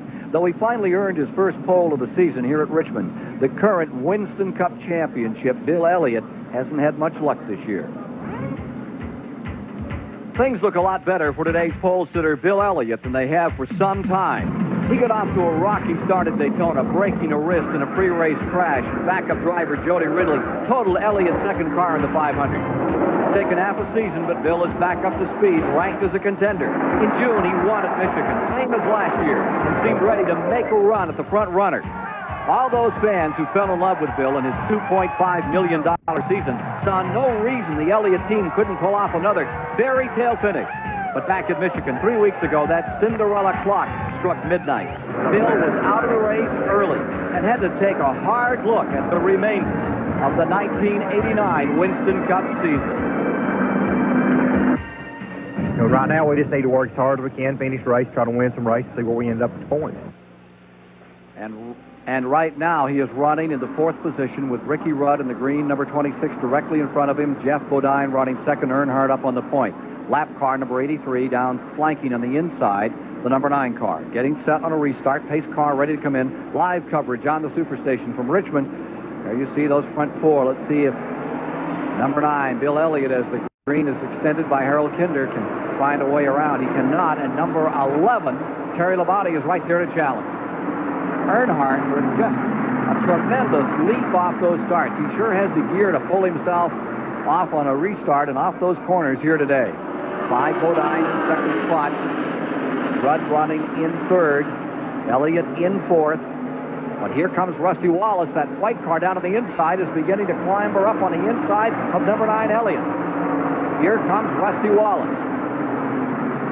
The 27 car is there, trying to scoot through on the bottom. Sterling Marlin just stopped in front of a bunch of cars. He's coming around going into pit road, but boy, there were a lot of cars back there. They're racing side by side all the way around the racetrack, and this is usually when we'll have problems. And Sterling Marlin has a problem. You can see he's ready to call it today. Meanwhile, here's that number 27 car. There's a lap car, Neil Bonnet, directly in front of Wallace. Bill Elliott going around the outside, and there's where the scramble is.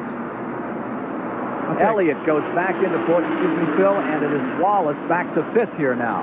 One of the reasons Dale Earnhardt gets such a good jump on the restart is he's the only person at the racetrack that knows when he's going to go. So he takes off, and then Jeff Bodine has to respond to that. So that's why part of the reason he gets such a good jump. Well, that jump has him out in front by about 15 car lengths. 157 laps are now complete with 10 cautions so far. 29 cars are left out of the 36 that started as we watch Earnhardt in front, and the battle is further back. It's car number 27. Here you see the back end ended in on Wallace's machine, that Pontiac, challenging the Ford of Bill Elliott on the inside. He finally gets a little air, gets a little running room. Rusty's been so dominant this year at racetracks, and he doesn't seem to be that dominant today. He can't just drive right by like he has in the past, so I think they're struggling a little bit with their tire combination. I heard yesterday, Ken, that somebody told me that Rusty Wallace did not feel as comfortable on the radials as he does on the bias car, so that may be part of the reason, although he looks pretty comfortable now trying to get by Bill Elliott. There he is out of that tricky second turn, and he has to fall back in behind again. This is the battle for 4th. Back comes Wallace to the inside another time.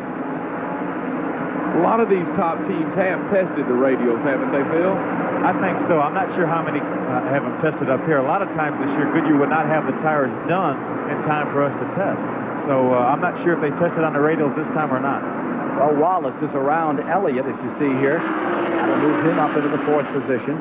Bill Elliott in the 9, falls to 5th. As Rusty Wallace seeks another victory in this 1989 campaign. He's had 4 poles and 5 victories thus far this year. Last year, Wallace lost the championship because of a crash in the first lap right here. You bitter about that, Rusty? Last year, yeah.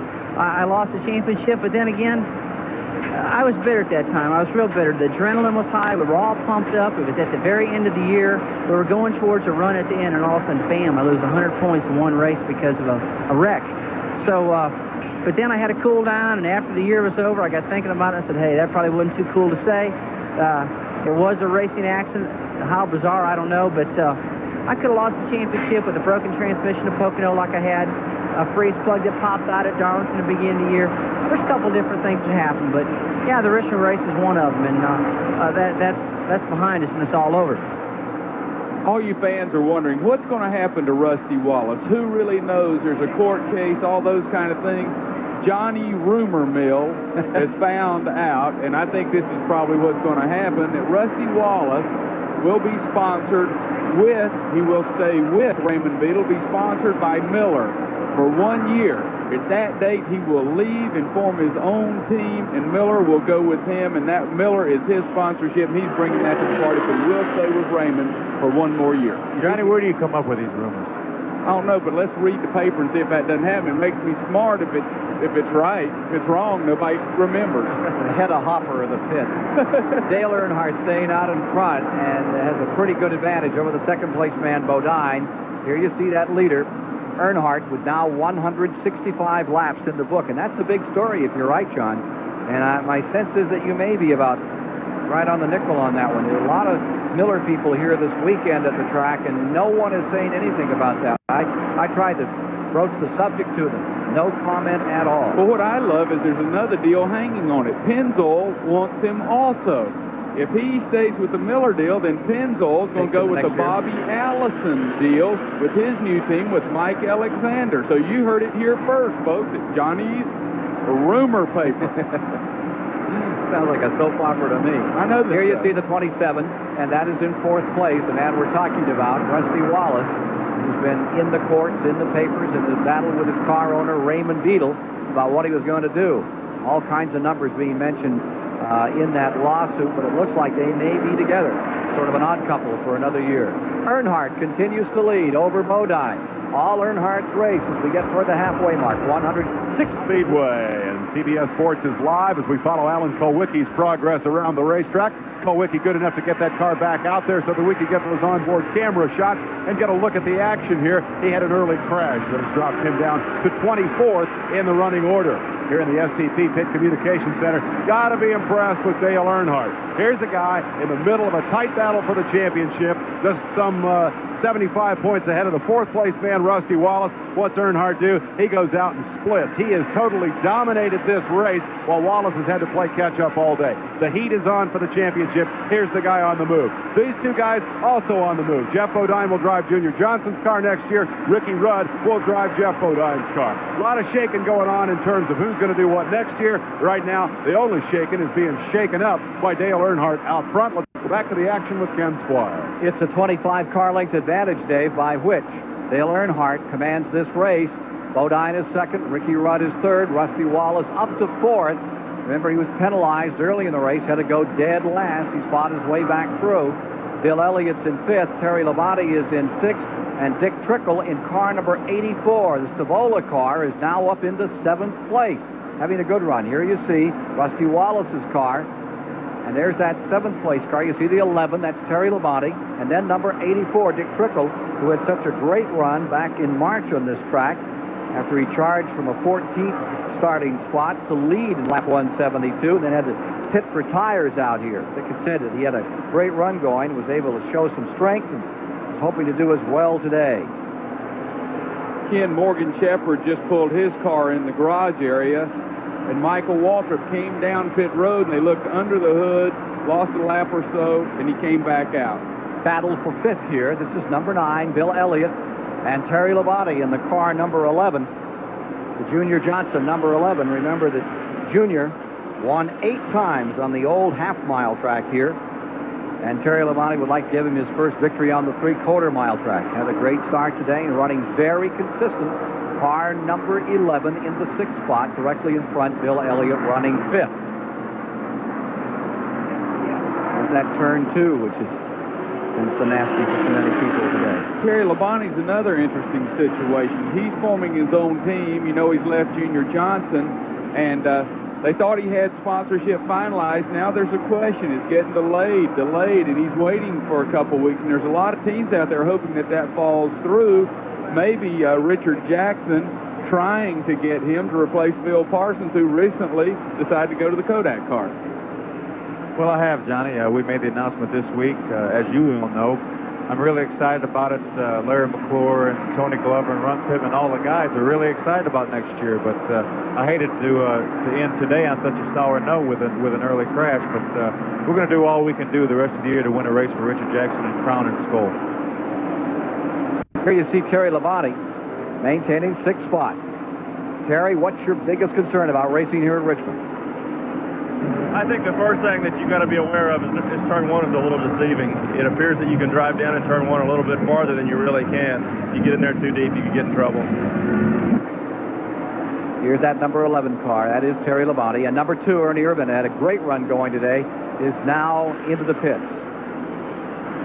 Number 11, Terry Labonte, maintaining 6th. Here's Ernie Irvin behind the wall.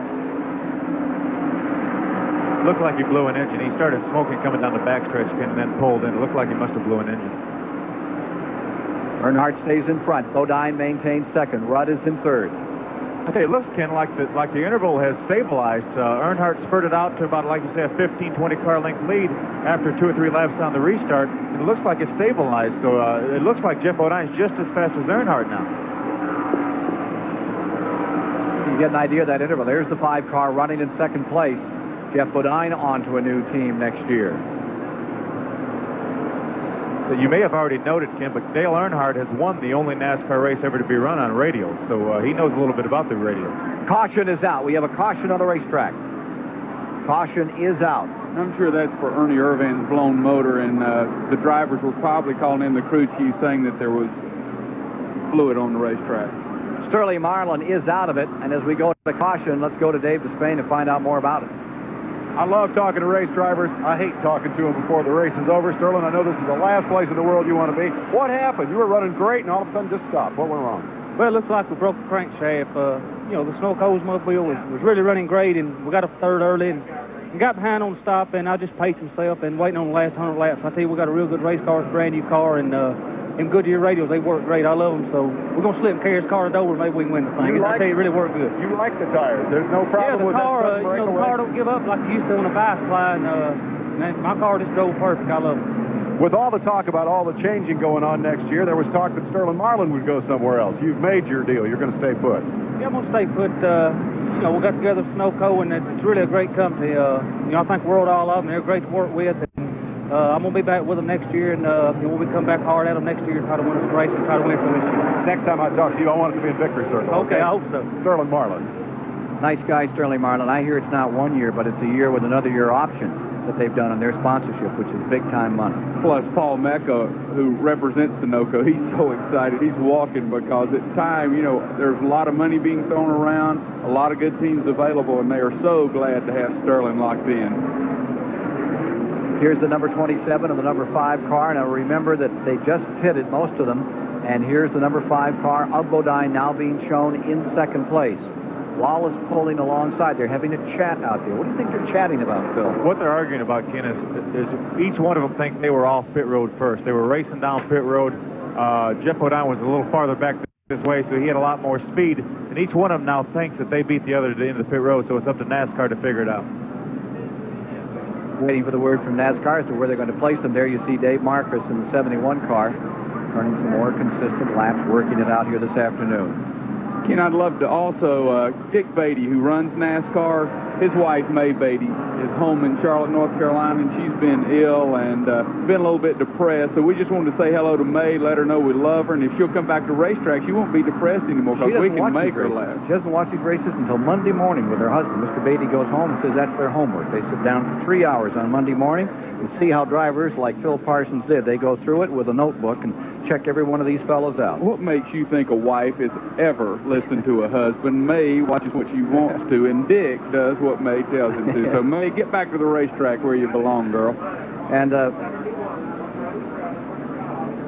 looks like 1 to go, and we're going to be under green once again. And while we have a moment, a tip of the hat today to Darrell Derringer, one of the all-time greats in Winston Cup racing.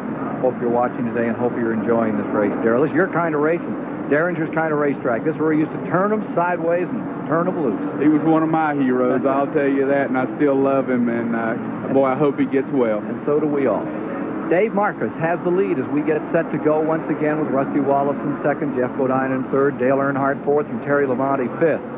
Very happy Paul Sawyer, the gentleman who has built this track. Boy, what a crowd you have today, sir. It's marvelous. Congratulations. Most rich people are happy. I like rich people, Mr. Sawyer, and you're one of my heroes, and I just appreciate it. Wasn't that way a few years ago, however. I can remember in the older times here, it was a little lean, but it sure isn't anymore. Pace car is coming in, and after 8 lead changes among 6 drivers and 11 cautions so far with 188 laps complete, we're back to green and 21.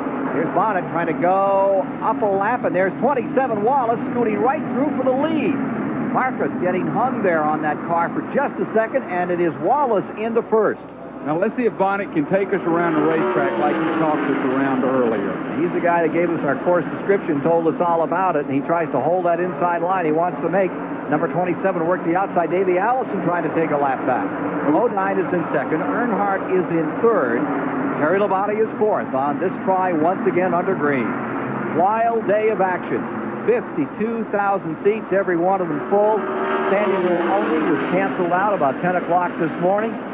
It is a record crowd in Richmond, Virginia, as you watch on the Superstation, one of America's great NASCAR classics. 400 laps on a 3/4 mile track, and Wallace is pinned into some of the competition up in front. And here's number 11. That's Terry Labonte. He's running in fifth. Elliott there with him. Ricky Rudd in that scramble a little further back. Up in front, Neil Bonnet trying to stay in that lead lap, but now 27 is down on the inside, going beneath it. 3 wide going into turn 1. Dick Trickle on the inside. Dave Marcus backs out and only makes it 2 wide. Wild action all through this first and second turn area, and of course that turn 2 is the one they say is one groove. Look at Neil Bonnet not wanting to give up a shot at making up his lap. Stays right there. What a show he's putting on with Wallace. Wallace is the new leader. Neil Bonnet trying to get back up in that lead lap. Both of those cars are really shaking, and the 21 car of Neil Bonnet and the 27 car of Rusty Wallace. What is really neat, Neil is not giving up, and we said earlier, Rusty's car is just not hooked up like it was earlier. Earnhardt and those people are coming to the front. There's been a caution every 20 or 30 laps, so Neil knows if he can get out front, he can get that lap back. And he is running 17th over on the field, the leader 1 lap down. 17th overall in the race, trying to get his line back. There he goes for it again. Back straight away. 17 turned out, and Neil Bonnet is back around again, and almost getting touched here by that number 27. I tell you, Neil Bonnet's a lap down, but he sure looks like he has a strong race car. Right now, he's made the lap up, but he's in the tail end of the lead lap. Very tail end. And he's about to get the tail snapped as number 27, Wallace, digs in at the bottom of the racetrack. Tries to put him a lap down again as they go to turn 3. Phil, let me ask you a question. In a situation like this, why would Rusty push it so hard and take a chance of wrecking his car or having a trouble when he's comfortably in the lead and he's fighting tooth and nail with Neil Bonnet? Why would he do that? I think he's having fun, Johnny. That's what it's all about, racing side by side. I think he's having a ball. I always wondered why you guys did that. I knew you weren't real smart, but I tell you, they're racing hard, and Rusty's not giving them an inch, and he tries to look how close they are, swings back out, tries to make the move again. Neil is doing a heck of a job. If you think they're close, take a look further back here as you get to second, third, and fourth. There's the 5 car in second, Ricky Rudd in the green number 26 in the third. Then comes Terry Labonte and Junior's car in fourth, and Dale Earnhardt in fifth, and they're all in a muddle. Great racing. And up in front, Neil Bonnet just doesn't give up as he contends to get his lap back from leader Rusty Wallace. More live from Richmond in a moment. At Richmond, Virginia, Derek Cope of Spanaway, Washington, and the Whitcomb car number 10 has gone back behind the wall. Dick Trickle has gone up a spot into 6th. And as he does, Bill Elliott now finds himself contesting with car number 51, Butch Miller. That's a good struggle back there. They are having their own little war. And this is Butch Miller, the kid. Remember, they were in the front row. It was Elliott on the pole when we started, and Butch Miller outside of the front row. Here they are, still contending. One tough thing that Butch Miller in the number 51 car has going against him is the pit crew situation. These fellas are part-time help. They're not used to doing this on a daily basis. They're doing a great job with what they have to work with, but it's hard to beat these Winston Cup teams, and he's done an excellent job. Number 6 car slowed on the backstretch. It looked like he had bounced off the wall. A little smoke coming out of Michael Waltrip as well in car number 30. Here you see that 9 and the 51 as Miller continues to contend out here today and stay in the top 10 in his run. Got a great battle going with Mike Eddy out in the Midwest. He comes in here trying desperately to show off. Well, why wouldn't somebody pick up on him? This driver in the car number 51. Oh, I think they will. I believe the best opportunity to get a ride in Winston Cup racing is to be here, get to know people and see them. Not many people know Butch Miller.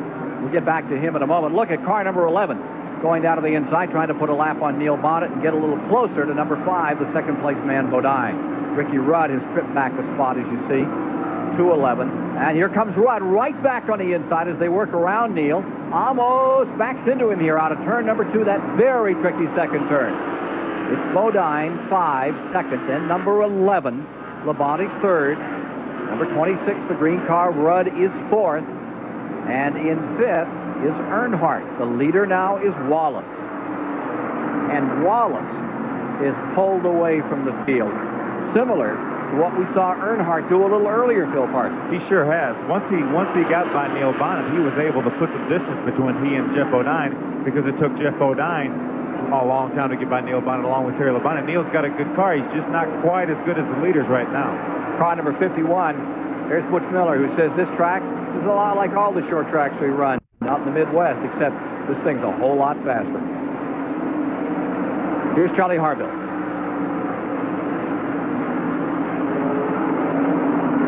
Charlie trying to get over. Been during the race, Kevin. The car's running really good. Right now it's a little tight like it was when we started the race, but I think after the next round of pit stops, hopefully we can get it loosened up and fast again. Kevin Hamlin, crew chief for Butch Miller, whose real name, the area guy Johnny Hayes will know, is Henry Miller. Like the late Orville of the Province of Peppercorn. 212 laps are complete. Henry Miller. That doesn't sound like this. I like Butch. You know what they used to call him? You know all those scars that Butch Miller has? A scar up here in his forehead and one on his nose? When he was a kid, he used to fall down a lot, and they called him Bumpy back home. Bumpy Miller. Bumpy Miller. Here's 27, Smooth Mr. Wallace out of St. Louis, Missouri, continuing to lead here this afternoon. He's got himself almost a full second on second-place man Bodine, and the challenge is for second place. The Chevrolet, the Hendrick stable car, is right there in second, but here comes Junior Johnson's number 11 with Texas Terry Labonte. At the controls, closing down on Bodine. What a job this guy Labonte did Talladega back at the end of July. He really was in the scramble and pulled it off. Now here he is trying to move up through. He's only third on the field. He's been consistently there all day. That car's run up front all day, and Phil May can tell us, I don't know if he's just sitting there riding whatever, but he's running first class all day, and he's not forcing it for the lead. I would say that Terry Labonte is a smart enough race car driver. That's exactly what he's doing. Now, Dale Earnhardt, he's mired back now in 5th position. I think he doesn't like to be there. I think his car may be a little off right now. Not the dominant car it was before this last caution flag. But Terry Labonte is smart enough to save his equipment. Not saying Dale Earnhardt's not. But when Dale Earnhardt can lead, he's going to lead. Terry Labonte was probably content to ride 3rd and look for the end of the race. What has backed that number 3 car up? What slowed Earnhardt down? I really don't know, Ken, unless he got beat out of the pits. So that crew doesn't get beat very often out of the pits. They may have made an adjustment to the car to try to make it a little better, and it may not have worked. That may be why he's 5th, because otherwise it would have been awful hard to beat him out of the pits. Phil Parsons has joined us. He socked the wall early on, and the race was just underway, hard up in turn number 2. Get black and blue out of an incident like that, you feel it the day after? Not really, and that wasn't too hard a lick, really. The car, the rear end housing took the whole lick. It really wasn't the wall that really did all the damage. It was the other car that hit the rear end housing and just bent the housing. So it really wasn't a hard lick, and I won't feel a thing tomorrow. Well, there's the Earnhardt number 3, Phil. It's maintaining that 5th spot and not picking up much ground on those leaders. The leaders are Wallace 1st, Bodine 2nd, Terry Labonte 3rd, Ricky Rudd is in 4th. With 219 Richmond International Raceway, the Richmond 400 now past the 200 lap halfway mark. And let's take a look at our Goodyear mid-race report and bring you up to date on who's done what so far. Standings, first of all, showing us with 200 laps complete, an average speed of just 80 miles an hour. A lot of caution. Look at that, 11 cautions for 64 laps in the race. So of the 36 that started here, only 24 remain. A lot of attrition in this event. A lot of yellow flag activity. And we are going to have another one right now, it appears. We'll wrap up the rest of our mid-race recap in a moment. Let's find out who's brought out caution number 11. Bonnet and Schrader at lap 226 have crashed in turn 2. Bonnet a lap down. Schrader had just gone by Bill Elliott, moved up into 7th position. And now that car, you can see damage to number 25 Chevrolet. Schrader trying to get back into the pit area, and again, it's that turn 2 area.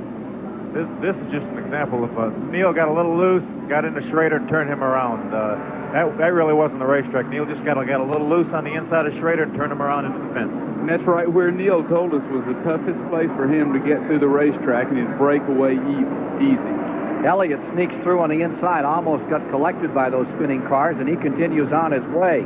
Again, the drivers are using this opportunity to get on pit road. That is the 12th caution of the day.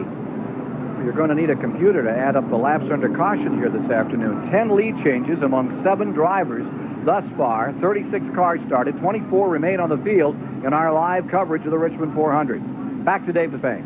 And my computer tells me, before we were so rudely interrupted, that we're now working the 65th lap of caution in this race. And let's pick up the rundown here. Wallace has emerged as the leader. Earnhardt, down in 5th spot, had dominated it early, while Rusty ran about 5th. Now they've swapped roles, sandwiched in between Phil, Bodine, Labonte, and Rudd, and that has been fairly stable. Dick Trickle, Bill Elliott, who sat on the pole, Butch Miller, who was on the outside of row 1, Kenny Schrader before his crash a moment ago, and Harry Gant rounding out the top 10 again at mid-race. That was at the 200 lap mark if you've just joined us. It's been a magnificent day for racing here all afternoon long, and these 52,000 folks are just eating up the action here, as it has been a spectacular, a crash-marred, but certainly an exciting Richmond 400. We're enjoying bringing it to you, and I got a feeling that we're going to see every bit as much action in the second half of this race as we did in the first half. That's the Goodyear mid-race recap of what's happened up until now. As we prepare to go back to a green, let's go back topside to Ken Squire. Now the field getting filtered through the end of pit road here. Michael Waltrip has been showing some smoke. He's back on the track. Directly below me is the Donlevy car number 90. And that car has Lenny Pond aboard today. And what a response he got when he came on the track this morning. Big favorite here in the Virginia area. Long-time campaigner. Good to see Lenny back. Now another thing for Johnny's gossip column. I happened to be at the International Hot Rod Association in Indianapolis. We had great racing up there. What did you learn? What did you learn? Inside story. Paul Candies of Candies Hughes from St. Charles Parish, Louisiana, bought property in Mooresville, North Carolina, and may plan to start a Winston Cup race team next year. Look for that to happen. Like Raymond Beadle and Kenny Bernstein. Well, we're back under green. Here we go with Wallace out in front. Terry Labonte in the number 11 is in second place. There's a lap car of Davey Allison in between them. Then in the third spot is number 5, Bodine, hanging in, having a great afternoon. 4th is Ricky Rudd. 5th remains Earnhardt. Bill Elliott back to 6th. Gant is up to 7th. Dick Trickle stays 8th. Darrell Waltrip 9th. And Butch Miller rounds out the top 10. We're at 229, 230 next time by. Again, we had a driver change in the 16 car. I'm not sure who got in it. Maybe one of the pit reporters can check on that. But he came in with 1 lap to go, and they definitely changed drivers. Driver change on Larry Pearson, and they're continuing to work on number 25. Let's go to Richard Childress. I'm standing by with Richard Childress, the car owner for Dale Earnhardt. You fell off the pace there for a while, Richard. What happened? Well, Dale's just really hot inside the car right now. You know, we was trying to get him some air ducts and stuff on the car. Got beat out of the pits, and right now we're just trying to hold on. We can get him back in here and try to get him cooled down some. I thought I saw you change the wedge a little bit on your last spot. I didn't. Yeah, we're trying to tighten the car up for him a little bit, too, but right now he's so hot in the car, you know, and we're just trying to fix that. That's Richard Childress. Back to another part of the pits, and Mike Joy. Ernie Irvan has just gotten in relief of Larry Pearson. Since Pearson is a rookie contender, NASCAR initially said he could not have a relief driver. Then they relented after the race got past the halfway point. So Irvan is in that car, and Ken Schrader has just driven his battered Chevrolet into the garage area. Thanks for that report, Mike. That was the update we were looking for on the 16 car. There he is. Ernie Irvan is now taken over in the 16. Meanwhile, up in front, the complexion beginning to change a little at 233 laps. As Wallace continues to lead, and Labonte lies second with Rudd third, and Bodine fourth. That change is Rudd up into third. And all of a sudden, Earnhardt is on the move in the number 3 car. Earnhardt is beginning to show some strength again as they come out of turn number 4. Here he is around Bodine and around the lap car of Allison. That's Earnhardt on the move. He's up to 4th. I tell you, Ken, you know it's hot outside, hot in those cars when Dale Earnhardt gets hot. Bodine falling to 5th. But he wishes he had that cool suit today. He's not very comfortable in those things, is he? He doesn't like them. No, I tell you, there's really very few cool suits out there today. I didn't wear one. I know I talked to several other drivers that didn't wear one. I think, you know, we get our minds set. It's going to be hot. We're going to do it. It's going to be no problem, and we just don't put them on. It's 94 degrees outside. What is it inside? I would think probably 110 to 120 degrees. Must be roasted like a chicken after 4 hours out there. Well, I'm not sure. I only ran about 4 minutes, so I'm not really sure how they're feeling. I never said they were smart, Ken. Rusty Wallace out in front. Terry Labonte in second. Ricky Rudd in third. Phil Parsons is joined. Johnny Hayes up top side. I'm Ken Squire. At the SCP Pit Center is Dave Spain. And Charlie Harville, Mike Joy down along pit road to bring you the action. 2:36 down. Wallace in front, but about to be challenged. We'll be back with Ken Schrader became a die-hard Charger. With 1 lap to go in his 125-mile qualifying race for the Daytona 500, Schrader had his number 94 to the lead. In his mirrors was the mighty number 9 of Bill Elliott, winner of the Busch Clash and holder of Daytona's lap record at better than 210 miles per hour. But Schrader wasn't about to knuckle under. In the final dash to the checkered flag, Elliott edged out front, but Schrader dove low to take his first NASCAR victory in a photo finish, stamping Ken Schrader as a die-hard Charger. Sears Die Hard. More power when you need it most. Well, of course, Kenny Schrader just got punted into the wall when Neil Bonnet spun wide here, so he didn't get to charge as much as he'd like to have here today. Let's take a look at the winning car owners here in Richmond. Who are you going to bet on today? Well, Richard Petty's already put the 43 behind the wall. Petty Engineering has won 13 races on this racetrack, so you got to start looking at Terry Labonte's number 11. He's been top 5 all day, and his car owner, Junior Johnson, is next in the ranking. He's won 8 times on this racetrack. Bud Moore's machine is out for the day. Brett Bodine retired with a blown water pump. I got to think Terry Labonte and Junior Johnson's car might get a nod just on the basis of car owner success here in Richmond over the years. They're racing hard. Let's go back up topside to Ken Squire. It's always great to see a name like Cotton Owens back up on any sheet. And of course, they had great success here years ago. Dygard, named from the past too, not too far past. Here we have Wallace continuing to lead.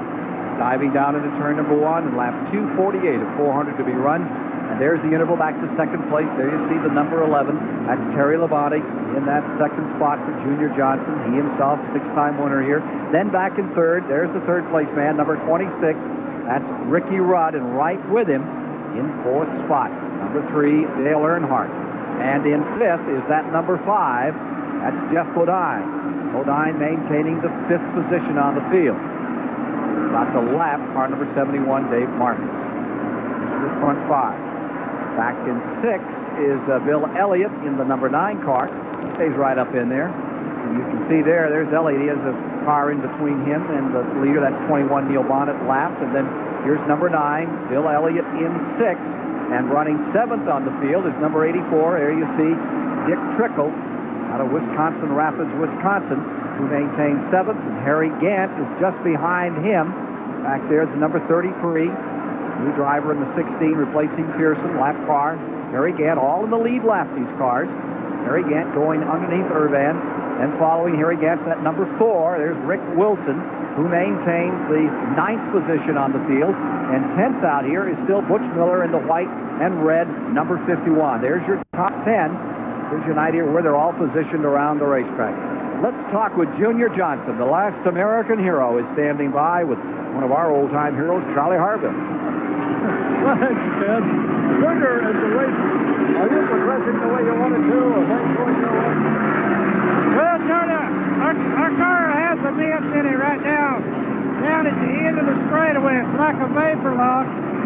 Other than that, we're in real good shape, but we've been that way all day, and we've been running right with the guys. I think we're okay. Is that anything you can do anything about? Not really, because you don't know what it is. And if you start working on it, you lose a lot of time. So we're better off to try to tough it out with what we got. Junior Johnson, thanks very much. Sir, they're going to go with what they've got, and they're still going strong. In second spot, problems and all, for Terry Labonte in the Junior Johnson car. Here's number 26. Ricky Rudd at number 5, Bodine. They're at it real strong down here in turn number 1. Earnhardt has pulled up and moved around. Car number 71, Dave Marcus, has pitted. As they now run, Wallace is in first. Ray Labonte is in second. Earnhardt has come up into third, and the scramble is right here. It's number 5, Bodine. Number 26, Ricky Rudd for turn 1. Ricky Rudd has seemed to fade a little bit, Ken. He was running ahead of Earnhardt until just a few moments ago, and Earnhardt got by, and now Bodine got by, and now Ricky Rudd is a half a straightaway behind Dale Earnhardt. 255 laps complete this time with 400. Bodine motoring 4th, Rudd 5th, Elliott 6th, Trickle 7th. Trickle, who had such a great run here that you saw on the Superstation back in March, coming back to a renovated track. They've added more grandstands. I guess he's more pumped up. I'll tell you, you can really hear the crowd respond when they're introduced today. And the one that they shouted the loudest for or against on the old applause meter was number 3, Earnhardt. You really heard both sides of the story. You get a mixed reaction with all these people, and what's great is there'll be husband and wife, and one will have an Earnhardt T-shirt, and the other one will have a Rusty Wallace T-shirt. That's the way America is. You can't agree on anything.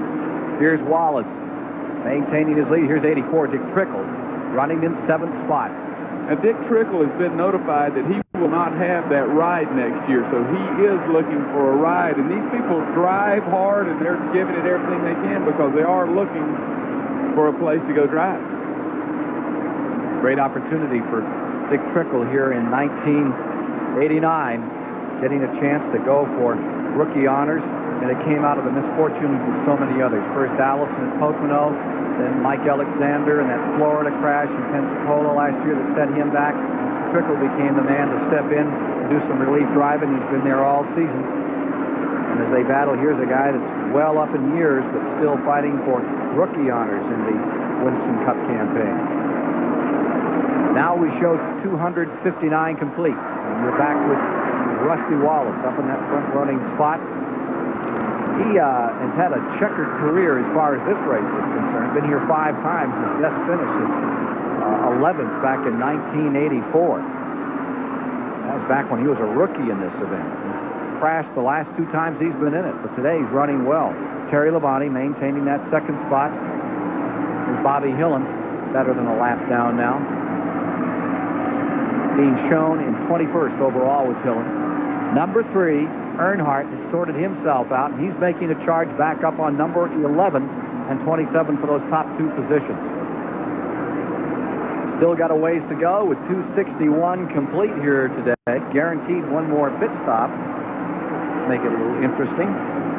Sure, they're looking for another caution. Those guys out in front help those tires. How long will those tires hang out before you begin to lose some traction, Phil Parsons? Again, I really don't know, again, because I didn't run long enough. But I had heard some stories that in testing that they would get to a point and then they would just fall off immediately. They wouldn't gradually fall off. They would get to a point and then they would fall off all at once. So I'm really not sure, and we probably haven't run long enough to find that point yet. Darrell Waltrip is running in the 11th position. For more on that story, let's go to Mike Joy. I'm standing in his pit, Ken, with Kenny Schrader, who's out of the race. First, Kenny, what happened to put you out? We started around Neil, and Neil must have got loose or something. He knew I was there, and he signaled me to go to the outside. There ain't nobody out there we trust any more than Neil, so, something must have happened to his car. But your day's not over yet. We're just Darrell's power steering's out. We're just going to hang around here for about 25, 30 laps, see if he needs any help. That's Kenny Schrader. Kenny Schrader, one of the great sprint car drivers in America. What do you think of those sprint car drivers? Oh, they're awesome. I went to the World Outlaw Sprint Car Championship in Knoxville, Iowa, and everybody loves Winston Cup racing, and they treated us like kings up there. They're so mean. I met a kid named Andy Hillenberg from Broken Arrow, Oklahoma. He plans to come down a year or so, get a sportsman car, and go Winston Cup racing. They all want to end up here. No matter where we go, they want to end up here. I'll tell you one thing, those guys that hang it out on the edge on dirt, they know a lot about balance. When they come in here like Schrader did, they're real good. Well, they've heard and they've seen people like Schrader have so much success that they feel like they'd come in with an advantage to be able to drive a loose race car. If you can drive loose, you're really set up to drive those sprinters. So that's all they do is just turn them sideways, run them around. You sure Dale Earnhardt didn't drive a sprint car at some time in his life or a former life or something? He said he grew up on dirt early, so I think that might have helped him. So maybe that's the secret. To get a bunch of old dirt racers, they learn to do it, and then they'll put radials in, and you can't do it.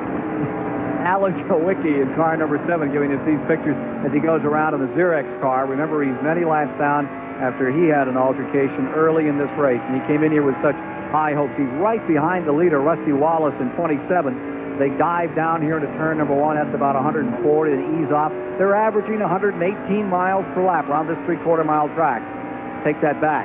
Late report says 114.6. Doing a little better than that a little earlier.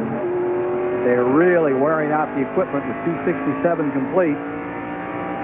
I tell you, Ken, Kenny Schrader said that he might stand by to relieve for Darrell because his power steering went up. I'll guarantee you he's standing there with mixed emotions. Nobody wants to get in the car with the power steering is not working. He's strong enough to carry that, though, isn't he? I mean, that's one of the drivers that has really he looks physical. He looks like he can handle something like that for a while. Oh, yeah, but it's not going to be a piece of cake. I mean, it's just like a street car. When your power steering goes out, how hard it is to steer. Oh. And these guys are trying to run 130 or 40 miles an hour with a car steering that hard. Good job to John Hayes. That's why I decided not to be a race car driver. Car crashed in turn 4. It looks like Butch Miller has crashed, and he's hit in the rear end, and the car blazes into fire as Rick Wilson slams into the back of Butch Miller, who had spun. A terrible crash. That's the worst crash of the day. The front end of Rick Wilson's car destroyed. The car blew into fire. The car number 51, here's Butch Miller climbing out of his car. He had been running in 10th. When this incident took place, Rick is Wilson was coming in out of 9th. the car. Rick Wilson, I can see his head pop out of the car. He's coming out. He's okay. He's limping, but he is out of the car. Boy, was that ugly. That was bad. 51 spun in turn 4. Look again. Car has spun, looped up to the wall, and come down. Rick just didn't know he was there. Darrell pulled right down, and I don't think Rick ever knew he was there. No, I don't think so. Darrell pulled down to the last second because he saw Butch. I'm sure Rick didn't see him, and then when Darrell pulled out of the way, boom, Butch was right there, and Rick had nowhere to go. Just a tremendous crash. Fortunately, both drivers got out. We're awfully happy to see that. See, the fire really is away from the driver's compartment on Butch's car. It's behind him, and on Rick, it was just a little residual fuel that ignited on his car. Carrying Rick Wilson over the wall, being given some assistance after he took a terrible hit. Here it is again. See it lift the back end of the 51 car up in the air. Butch Miller's hopes ending here. His little team with one car, and it's all over for him today. and for Rick Wilson, a very lucky racer. And that was ugly. And if you don't believe in seat belts, think about it again.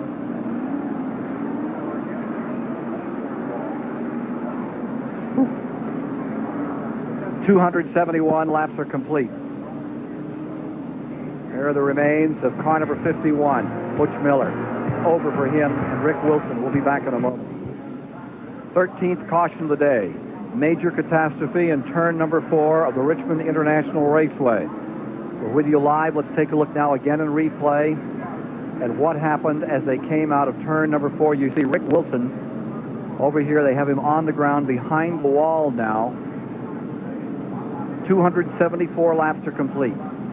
See if we can, there's the impact, the spin, and then both drivers were blessed. They both were able to walk away from. Here is Mike Joy with Butch Miller. Butch has got his hand here in a bucket of ice. Butch, first off, are you okay? Oh, yeah, I'm fine. What happened up there? Well, I've been fighting a brake problem since lap about 5 or 6, and I'd been pumping the brakes, you know, and if I pumped the brakes the full length of the straightaway, I would have brakes by the time I got to the corner. Well, surprise, surprise, when I got into 3, I had none. You had a super run here today. You'd be congratulated on a great race. Sorry it had to end up this way. Thank you very much. I know you'll be back. Oh, we'll be back. That's Butch Miller. Butch Miller, the car number 51, the whole back end gone off that car. Rick Wilson down on the ground. We saw him walk away from the car and then be assisted by 2 members of the Morgan McClure team back over the wall. Here's the remains of the Butch Miller car being picked up by the safety crew here at the Richmond International Raceway. We're showing 275 laps complete, and Johnny Hayes was saying that caution. You had a crash just exactly like that up in Caraway, Phil. I sure did in Asheboro, North Carolina, back in 1982. Here we see administering to Rick Wilson here for just a moment. We'll get back to you in a second. Let's hope that he's okay. The good news is we did see him walk out of that thing. It could take him some extra time with him, some precautionary measures with Rick Wilson. Charlie Harville, what's happening down there? Giving him oxygen. Can you give us an update?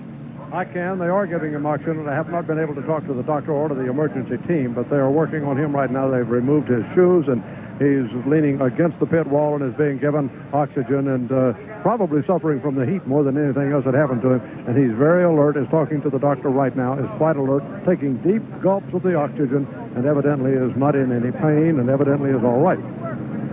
Johnny Hayes? Well, a lot of time, he breathed a lot of smoke, and the fire was in there, too. And they also, a lot of time, will give you oxygen just as a precaution to make sure you got good fresh air in your lungs. There you see the remains of his car going from 100 miles an hour to 0 in about 10, 15 feet as he slammed into the back of car number 51 with no place to go. Waltrip was on the inside. Waltrip had taken the evasive move. He got through. Rick Wilson did not. You had the similar crash at Caraway. I was following Butch Lindley, who's now in a rest home in South Carolina due to a racing accident. And a car had stalled against the backstretch wall. At the last second, Butch dodged to the inside. I didn't have time to react, never had time to hit the brake and hit a car very much like that, although it wasn't a full head-on shot because I did manage to turn the steering wheel, and I got just half of the car. Instead of Rick getting the whole front end, I got half of my car. Did you see it at all? I mean, did you have any moment to react that you were going to be in trouble? Maybe a tenth of a second. Just enough to turn the steering wheel so I didn't hit him flush. I just hit him with the right side of the car. I think that's what we found with Wilson here, that he did try to cut the wheel, but it was altogether too late. We need to get to a Goodyear racing update this afternoon. Bob Richards is standing by with more news on other events around America as they remove car number 51 after the most serious crash of the day. Turn 4, Richmond International Raceway, has taken the Butch Miller car and the Rick Wilson car out of contention. Now for a Goodyear racing update, let's go to Bob Richards. The report being very verbal is Rick Wilson. He says, you be sure the folks at home know I'm all right, not to worry.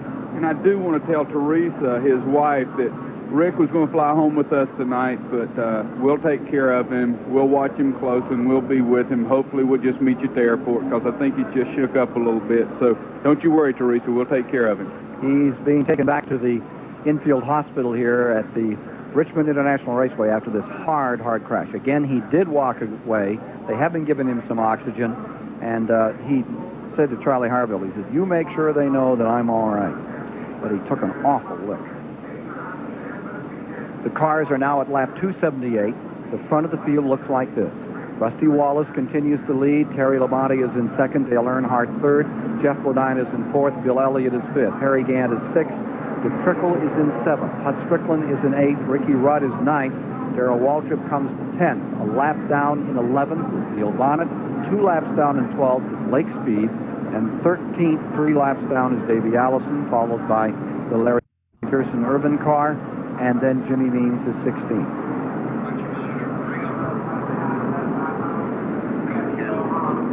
Next on the Superstation, the All-Pro Auto Parts 500. Charlotte Motor Speedway, the track in America. 1.5 miles, unbelievable facility, Phil Parsons. It really is. They could play a Super Bowl there, really. They have, 60-some sky boxes for VIPs, and just a tremendous facility. Humpy Wheeler and Bruton Smith and all their staff just do a terrific job promoting the races and making it a nice place to visit. Good place to race? Well, it really is, and they've worked at that. We had an asphalt surface that wasn't very adhesive, so they come up with a new compound that they use at Dover, rubberized asphalt, to give the cars better adhesion, and it looks like we're probably going to run radials at Charlotte also. Ought to be a wild show, and you'll see it here on the Superstation Sunday, October 8th. Please be with us at the STP Pit Center. Here's Dave Despain. All right, Ken, we want to update our True Value Hard Charger points here at this juncture in the Richmond 400.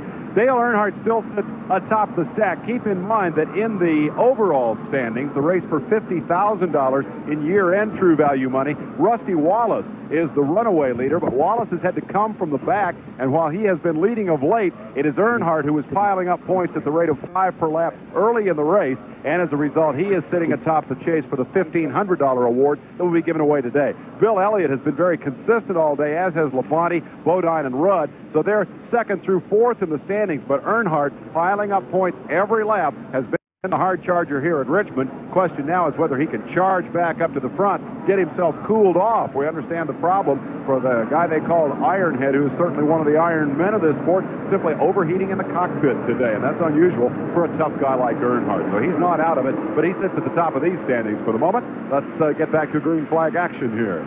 There you see Earnhardt. You see the left door. The right door, when you look at it, has a big dimple in it now in car number 3 as Earnhardt settles in third spot. Lap cars pulling up. And Darrell Waltrip is 1 lap down. The 17 car you saw going by is in 10th spot, a lap down. 9 cars in the lead lap. Wallace leading, Labonte second, Earnhardt third as we go back to green. When they come around, they'll complete 282. Fourth is Bodine, fifth is Elliott, sixth Gant, seventh Trickle, eighth the rookie Hut Strickland. That's the second rookie. Trickle also treated as a rookie. And ninth is Ricky Rudd. Ready for the start. Here you see Wallace from the point. Terry Labonte, who's driven a consistent, smart race all day, stays right there with it. Down to the line. I wonder if Darrell Waltrip spent some extra time fixing his power steering problem, because he wasn't a lap down, I didn't think, but now he is. So he may have took some extra time to fix that power steering trouble to try to go on to win the race. If we can get a report from Charlie Harville or Mike Joy as to the condition of power steering of Waltrip's car, that might prove interesting. Taking some extra time to try to get that car sorted out. Look at Wallace bust away into the lead. Terry Labonte line. Whoa, right in front of us. Davey Allison spins it big right in front of us.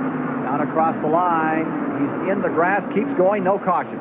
No yellow. He didn't touch anything. He just came off of that turn sideways and went around. So no one hit him. He just lost it. No caution flag. We're still racing. And out of the turn, here is 27, your leader. Right behind him, there's number 11, Terry Labonte, trying to close time. Again, Wallace got a great start, got a terrific jump. Out in the back is car number 26, Ricky Rudd. Here's the replay of what happened to Davey Allison. Looks like he just lost it. Looks like the car just got a little bit loose. He may have got some of the speed dry left from the accident we had moments ago, and he just looks like he just got around on him. I think that's exactly what happened, because there was some stuff. They tried to blow it off, but you can still sit on the racetrack. He's back underway and okay. Davey Allison, who's been running in 13th, 3 laps down. Leader continues to be number 27. Mike Joy can give us an update as we watch this battle for the lead. Again, they thought they might pit Davey Allison after that spin, but he says the car's okay. Darrell Waltrip reports his Powers Touring Cup is working once again.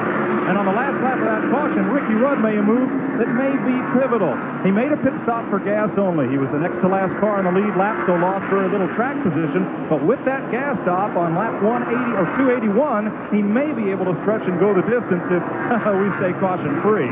That chance.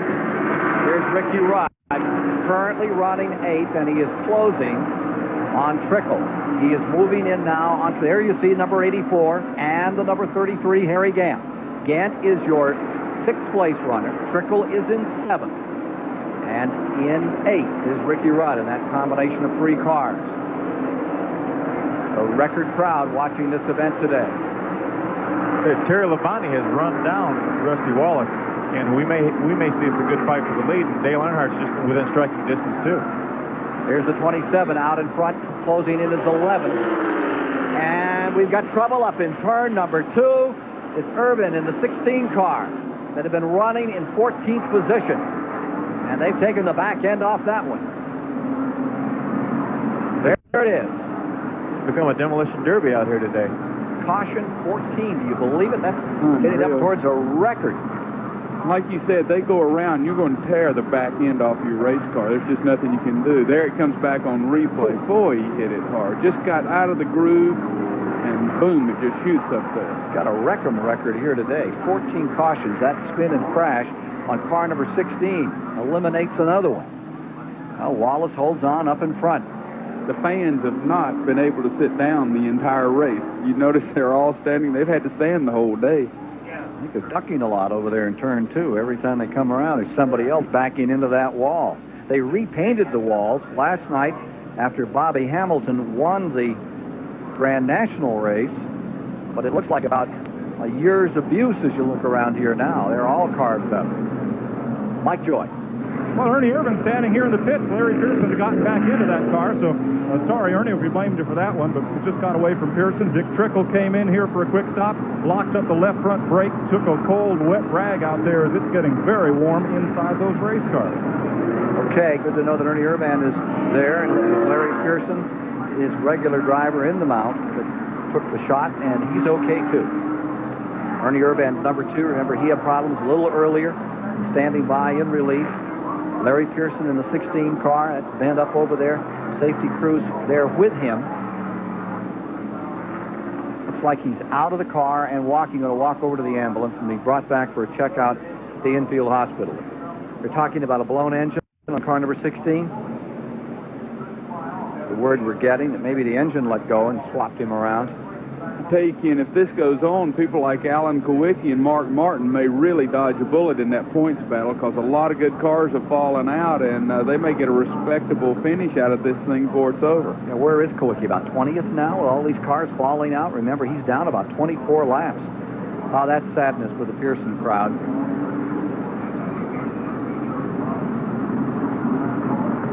Meanwhile, Rusty Wallace stays in front. We're at lap 290. Last year, Rusty Wallace made a late-season charge that nearly carried him to the Winston Cup Championship. He's trying to do that again, but he has a lot on his mind. The Rusty Wallace story is a common one in big-time sports. It's off the playing field and into the courts, asking to break a contract which has a year remaining. Rusty and owner Raymond Beadle have been battling each other, and key members of the crew have been forced to choose whether to stay with the owner or go with Rusty. It's not the sort of environment that creates esprit de corps. Yet, Kodiak crew have generated much of the same second-half excitement that carried them to within a hair's breadth of last year's championship. They've won 3 of the last 4 races and have closed to within 73 points of leader Dale Earnhardt going into this Richmond 400. While Wallace's hell for leather style on and off the track have led to a love-hate relationship with the fans, you can't help but admire Rusty Wallace and his team for their ability on Sunday afternoon. If everything stays together, baby, we're going to rock and roll, and that's what we're doing now. We're just staying on and going, and the championship is in our eyes. The only way they're going to beat me is if I break down, and we don't plan on that. And according to the Hayes Inside Report, it'll be Raymond Beadle and Rusty Wallace together again for another year. And the colors will be that of Miller Brewing on that car, and that will be a major change. But Rusty will stay with the same organization, including Barry Dotson, who I think is one of the best there is when it comes to putting a wrench on a race car? Well, he's Phil and our neighbor. He used to live right between us, so we know the inside of all this stuff. We just ask Barry what's going on. He lies to us. Well, there you see the back end of Pearson's car. He really took a terrible shot as you see that car being pulled away, worse than originally looked. Here's Charlie Harville. He has an update from the hospital area. I have Dr. William Hensroth of St. Mary's Hospital, who's in charge of the hospital area here in the infield. What is Rick Wilson's condition, Doctor? It's good. His vital signs are all stable. He's alert and talking to us. There was no loss of consciousness. We examined his blood pressure was good. He was a little overheated. We gave him some oxygen. His chief complaint was his feet. And so we're going to send him to the hospital, x-rays of his feet. There was no obvious fracture, no deformity, and no significant swelling, just pain in his feet. We're going to get those x-rays, make sure he's all right. Thank you very much. Dr. William Hensroth from St. Mary's Hospital.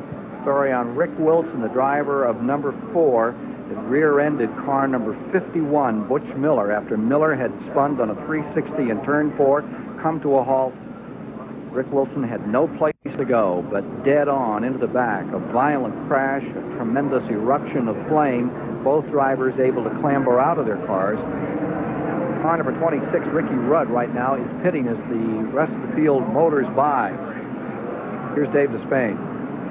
Ken, I got curious this morning and thought, how many moving parts are there in a race car? We made a tour down through the garage area and just asked some crewmen at random. We got some pretty interesting answers. Barry Dodson, Rusty Wallace's crew chief leading the race, said, I don't have a clue. I don't have any idea how many. Ernie Irvin's guy said, well, a lot. We thought that wasn't very specific, so we went to Kirk Shelmerdine, who said there are 1,476, depending on whether you count Dale Earnhardt as a moving part of the car. We think they should. A little bigger number, now that remember, that was 1,476. Meanwhile, Rick Wilson's team said 21,097, counting Rick, and of course most of those parts are bent on that car after this afternoon's race. Richard Petty's a little higher estimate, he said probably 1 billion, and the best answer came from a member of Dick Trickle's team who said entirely too many if you have to come here at 6:30 in the morning and get all the wrenches out and tighten them all up. The point is they don't know. Great report, David. We're back under green. Back they go to turn number 1. Wallace steaming out in front. Terry Labonte maintaining second. Dale Earnhardt side by side with Terry Labonte for second. 3 in the 11. Jimmy Means running very slowly the main straightaway. Did not come up to speed as the field broke away. Here comes Earnhardt on the inside of Terry Labonte, trapped behind number 21. Earnhardt trying to bust through side by side. It's Earnhardt, bottom of the racetrack for second place in the Chevrolet. He's there. Earnhardt back to second. Labonte falling to third. Bodine is fourth. Elliott's fifth. Going in sixth spot is Harry Gatton. Seventh is Ricky Rudd. Nose to tail, number 3 Chevrolet. Now going into second spot, Dale Earnhardt. Fighting for the national championship. Terry Labonte looking inside. Boy, he took a shot down the inside. He wanted to go through, realized that Jimmy Means was there running slowly, and eased off the trigger. Back straightaway. Labonte closes once again on Earnhardt, the man in black. That number 3 can get real wide about now. Gets one of the widest cars on the racetrack, and he's one of the most difficult men to pass that's ever been in a racetrack. Bodine maintaining that 4th spot. Going 5th, Elliott, 6th, Gant, 7th, Ricky Rudd, 8th is Trickle, 9th is Hunt Strickland, 1 lap down. There we go. Terry Labonte gets inside. Dale Earnhardt going off turn 2. See if he can beat him down to turn 3. The 11 pulls ahead. He's got him. Pontiac in first. Ford back to second. Chevrolet falls to third. Chevrolet in fourth. Ford in fifth.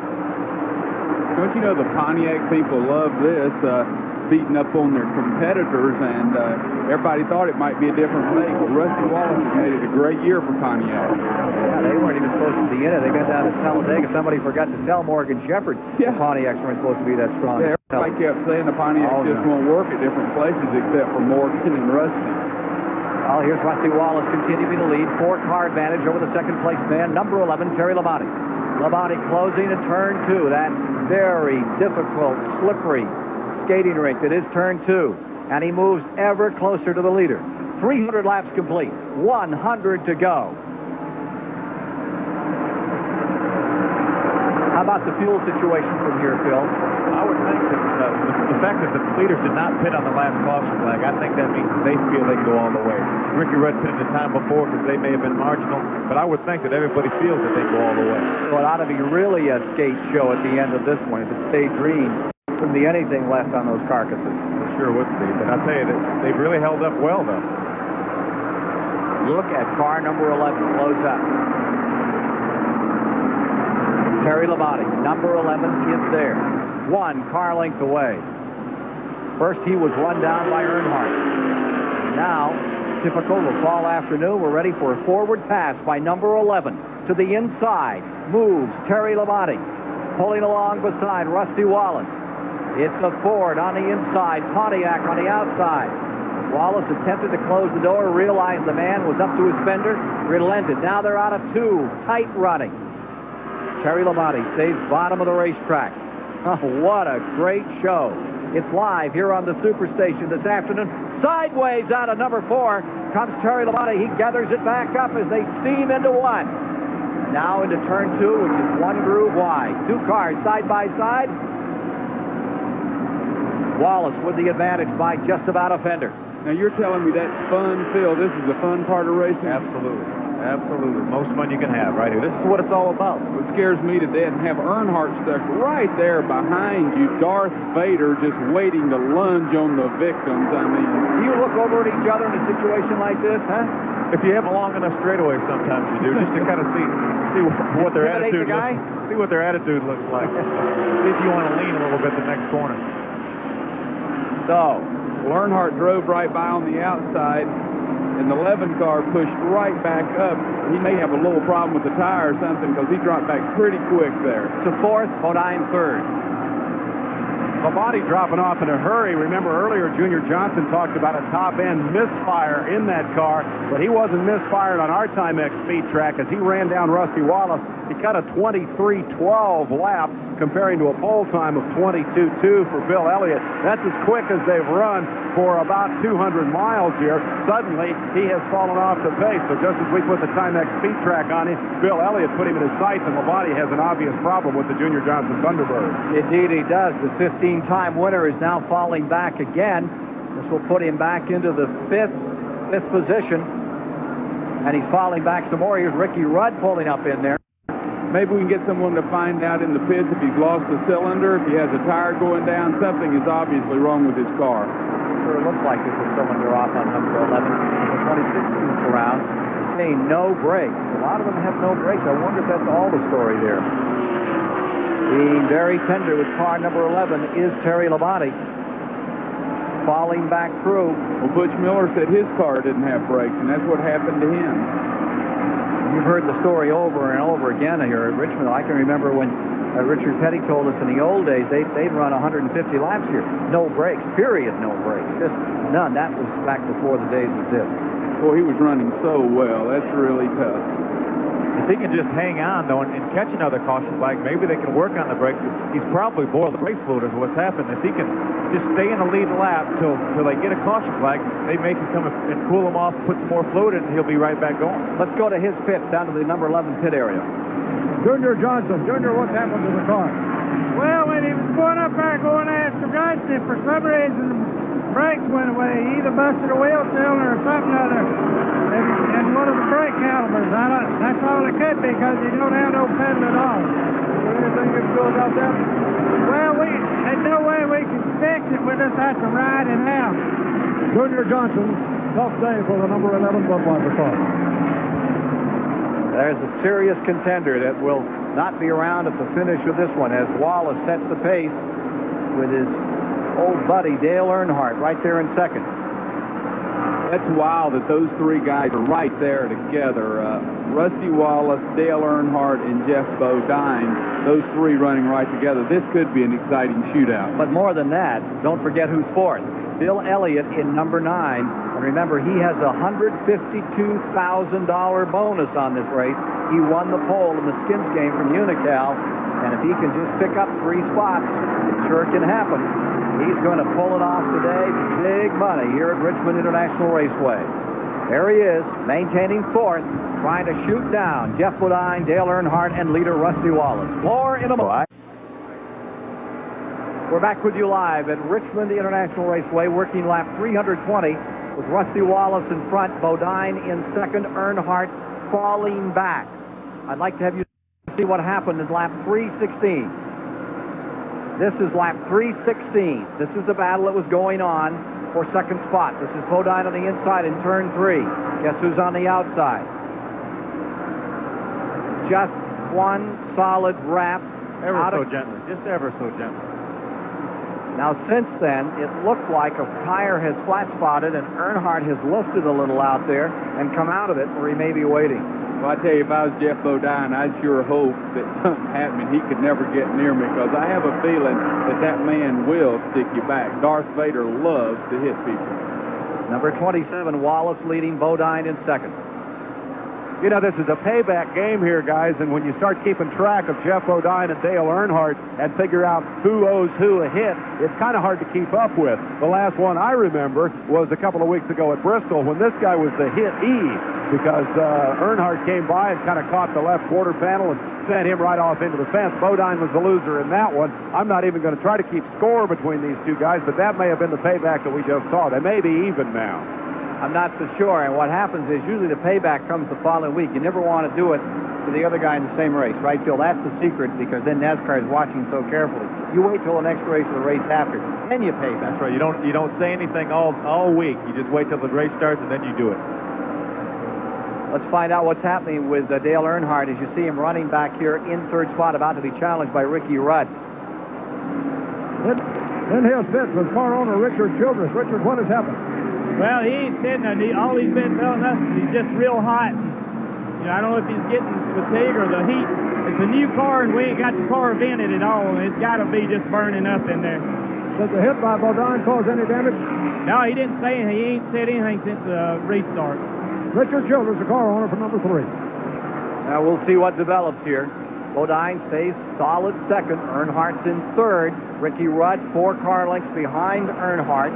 Running in fourth, followed by Bill Elliott. Now in fifth, Harry Gant in sixth. Strickland, the rookie, having just a terrific day. Haven't paid that much attention to Hut Strickland, but he's really in this thing. Running well. He's currently second in the rookie standing. Dick Trickle is the leader in that group. Hut Strickland having an outstanding run. There you see Earnhardt. Ken, what Richard Childress couldn't see, because this front straightaway in pit road is curved, is just as we came back from commercial, Earnhardt completely lost control of the car coming out of turn number 4. We're looking at the left sides of these cars, and we could see the right side of his. He was so loose. He gathered it back up and still beat Bill Elliott down into the corner. That's why he dropped back a bit from Rusty Wallace and Jeff Bodine. Now, Dick Trickle has dropped back a little bit. They say they have a push in the car. It wants to go straight instead of turn when it gets to the corner. They'll put tires on to correct that if they get another pit stop. About the fuel mileage situation, Rusty Wallace's team manager, Harold Elliott, said, yeah, we can go all the way, and then thought for a second and said, go ask Childress. So I did, and Richard just looked at me, grinned, and shrugged his shoulders. It's going to be close on gas for some of these cars. It's going to be close on tires, too, as Wallace continues to lead. To stop for a moment, that 57 and 84 battle for 7th spot, as Hut Strickland and those 2 rookies are really at it out here now in their fight for Rookie of the Year honors. They've been banging off each other all around the racetrack. Hut Strickland having a great day. Wallace stays out in front in the 27.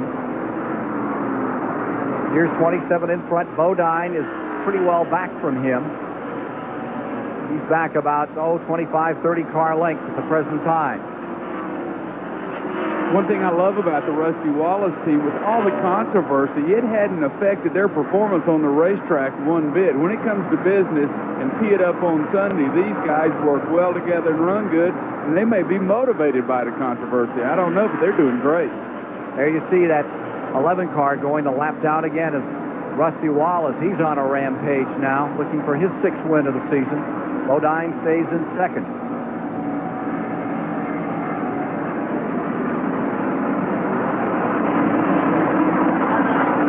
Car number 9, Bill Elliott, is slowing down.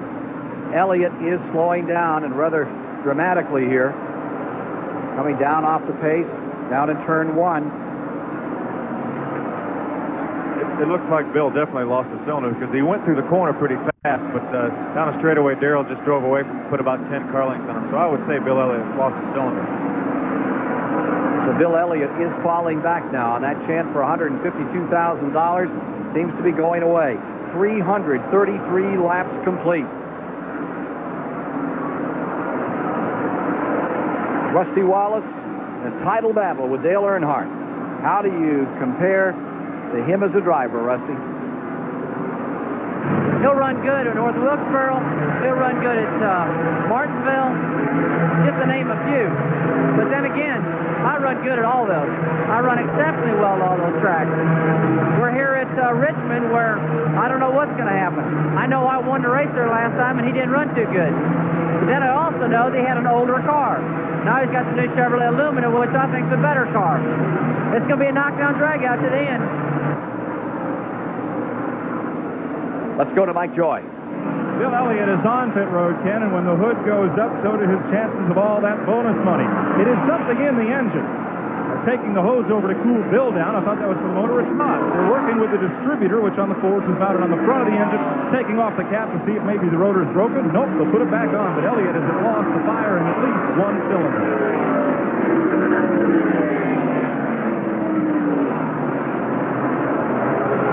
Sat on the pole. But again, that skins game proves to be a toughie. The last man to win in that particular endeavor was Rusty Wallace back in March. Built to $152,000 today. Had $7,600 more as they hit for Dover. Here's Wallace in front. Bodine still second. Back to the line goes Wallace.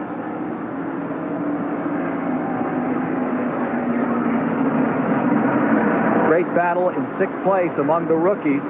That's continuing around the racetrack. Here's car number 84 and 57 in that struggle. That's Dick Trickle in the 84 leading the point battle. And here's Strickland just getting back around him again. They've been like this, and here comes 84 back on the inside. Hut Strickland in number 57 and Dick Trickle in 84. This is the battle for 6th position on the racetrack. And now Trickle is coming out of it. He gets a low line off the corner. Hut Strickland settling down and running a terrific race.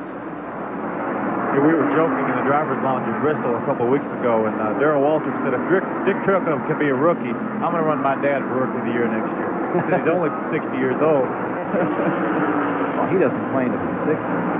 You know what a lot of people don't realize? Hut Strickland's father-in-law is one of the greatest racers that ever lived, Donnie Allison. Let's go to Mike Joy. Bill Elliott's engine will not refire, Ken. They put that distributor cap back on, took the air cleaner off, looked at the carburetor. It wouldn't fire at all, so Ernie just kind of dropped the hood in disgust, and they're going to push Elliott back to the garage area. Bill Elliott out of the race. $152,000 will not be spent today. And the struggle continues for 6th spot. This is a dandy. Strickland in the 57. And Dick Trickle, the old Midwest short track star. Here's Trickle back down on the inside again, and that's the Vola car. And 57 motors away another time. They've swapped that position about 6 times the last 15 laps. And they're having just a dandy scramble. Remember, Trickle is first in the rookie standings. Strickland is second. There are now 342 laps complete. Running behind them, 8th position, 1 lap down, Neil Bonnet. They're both on the verge of being lapped. The 27 car, Rusty Wallace, is coming hard and seems to be working much better, so it'll be interesting to see if he can drive by these cars. Here they are, out of turn 4, the 2 rookies, up for Rookie of the Year honors, which is a pretty big moment at the Waldorf Astoria in New York each December, NASCAR Awards dinner. And there's Wallace, the 27, trying to put them a lap down. All of a sudden, Wallace has the perfect combination, but how soon that can go away on this track, Phil? Well, it sure can. We know how strong Dale Earnhardt was in the middle portion of the race, and then he got a little bit behind in the restart, getting a little hot in the car, and now he's a 3rd-place car, about a good, strong front straightaway behind the leader. So the thing can change. So if we can get another caution flag, it could be anybody's race. Is this a little dicey for Wallace as he moves up on these 2 guys who are fighting so hard a little further back? I don't think Rusty Wallace grew up racing against Dick Trickle, so he knows what to expect from him. Hut Strickland may be a bit more of a surprise, but I don't think there'll be any trouble at all. I think we would do a disservice here if we left Richmond, Virginia without talking about this car and this driver. Lenny Pond is at the wheel of the number 90 today, and that car is owned by Junie Dunleavy, who's been racing NASCAR for 40 years now. Lenny hadn't driven a race in this series for 2 years. He drove this race 2 years ago, and the last time before that was 2 years before. So this is only his first race, or his second race, we should say, in 4 years. And there's Junie alongside. The team ran out of money in April and said, that's it, unless we can find a sponsor, we're all done. And then it came time to go to Richmond, and the old warhorse said, we got to get out there and give her one more try. So he called Lenny and said, you want to drive my race car? And Lenny said, sure. Went out and ran a short track at South Boston, out on the other edge of town here, and said, okay, we're ready to go. Last time I checked, they were running 19th. More power to you, Junie and Lenny. Hang in there. Great story on Lenny Pond, car number 90, the Virginian. Well, car number 57, Hut Strickland's had his hands full here just recently in turn 2. Sure has. After they got lapped by Rusty Wallace, Dick Trickle finally said, hey, I've got to get by him. And they went in turn 1, and Trickle slid up into him a little bit, got him up out of the groove, and drove away. So now, as matters stand, Dick Trickle has taken over in 6th. Hut Strickland has fallen to 7th in that rookie battle as Wallace continues to lead overall with Bodine 2nd, Earnhardt 3rd, Ricky Rudd 4th, and Harry Gant 5th. Trickle stays 6th. Strickland 7th. Bonnet lap down, and now, of course, we have Trickle and Strickland going a lap down. So that leaves us with 5 cars in the lead lap as this man continues to run like a vacuum cleaner, sucking up everything around the Richmond International Raceway. Wallace looking for his 16th career win. He comes now to the end of his 4th season. It's been a rather cantankerous affair with Raymond Beadle. Maybe back next year. Of course, that's according to John Kay. Or Johnny Rumor Mill.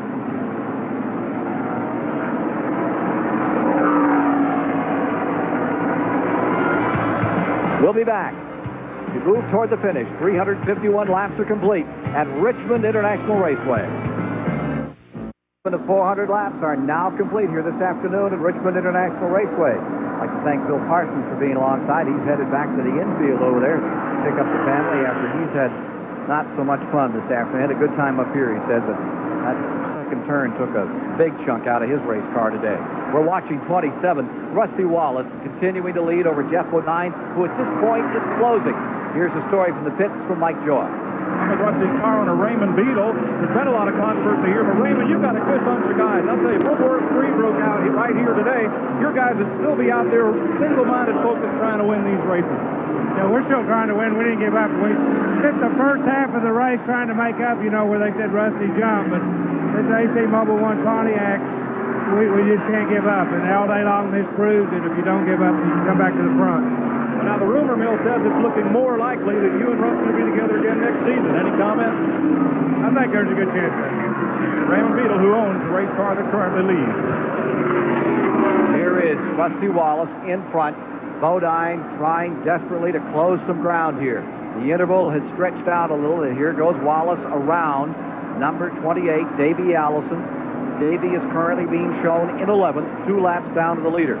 Bobby Hill has just pitted, as has car number 6, Mark Martin, who was involved in an early incident today. Half the field, 18 cars, remain in competition. Let's check into Jeff Bodine's pits.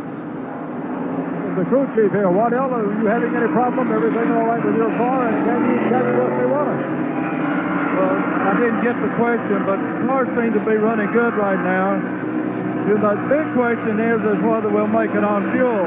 But we got to gamble with the rest of them. So, we'll just have to wait and see if the caution comes out. If not, we're going to try to make it to the end. Waddell, you answered the question. Thanks very much.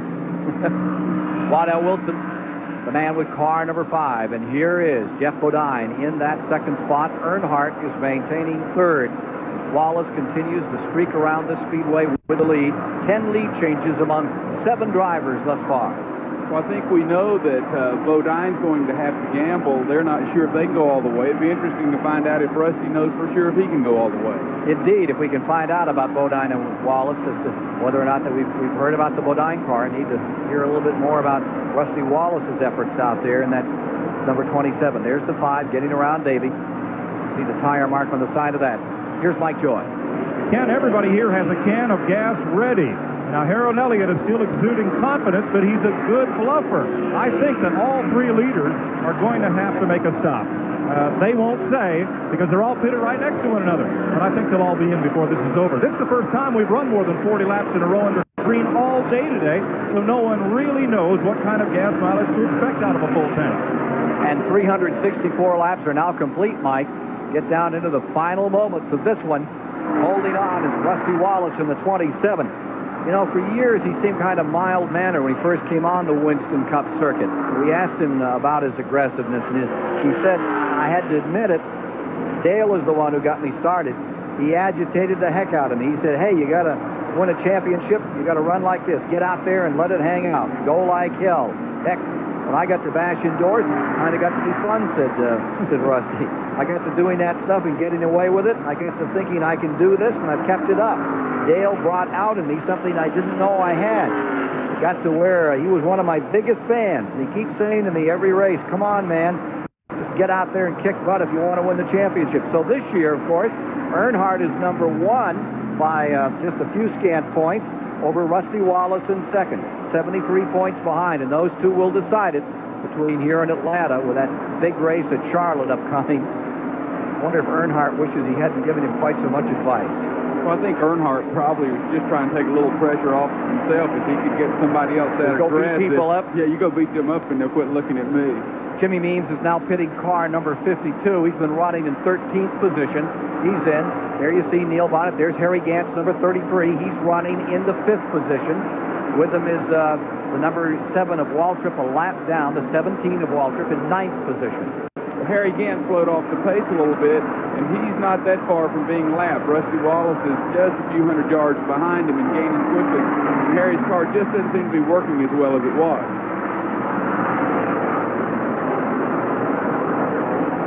Power steering seems to be working a little better on that 17. Look at him trying to dive down on the inside and hold that car in there. Yeah, I bet that thing's driving a lot better. He probably feels like it's really easy to drive now. Here's your leader, Rusty Wallace. Laps beginning to count down toward the finish of this one with 5 cars in the lead lap. 370 complete. 30 to go.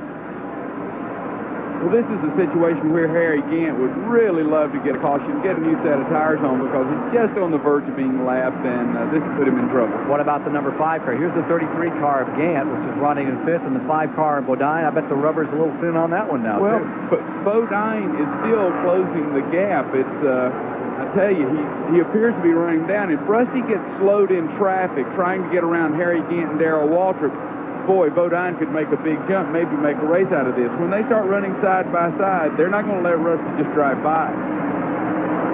All right, let's take a look at who's out of this race. That's a big story here today. Half the field has fallen by the wayside. Dale Jarrett out early, Phil Parsons out early, Brett Bodine, Kyle Petty, J.D. is retired, Jimmy Spencer's gone, Morgan Shepherd is out, Sterling Marlin lost an engine, Billy Hagan car, goes on and on, Richard Petty, Ernie Urban had bad luck here today. Derek Cope, Larry Pearson had a hard crash. And of course, biggest crash of the day, Butch Miller and Rick Wilson in a terrible crash up here at turn 4, but both drivers seem to be okay. And Bill Elliott has just retired, ending the hopes of the folks that cheer for the man from Dawsonville. See, Rusty Wallace's worst fears are coming true. Darrell raced in 3 laps side by side and was able to hold him off. He's got Darrell and Harry right in front of him, and Bodine is coming quick. And this is the kind of situation where Bodine, he'll turn around real quick, and he'll be right on Rusty Wallace's bumper, and it'll be a whole new race. 374 complete. It's remarkable the way the complexion of this race has changed. Mike Joy touched on it in our last pit report. It's gone black and white, or perhaps more accurately, yellow and green. The first half of the race, all cautions.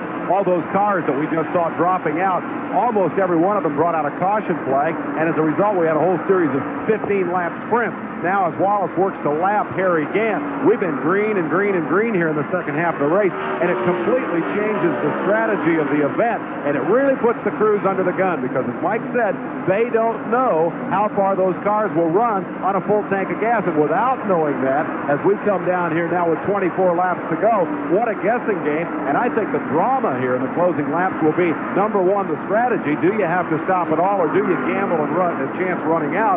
And B, if you do have to stop, who can make that pit out the quickest, who can get that splash of fuel to get to the finish line. And as we've seen so many times before, this one could be won by the pit crew. It's still shaping up as a dramatic Richmond 400, even though right now Wallace seems to have it in control.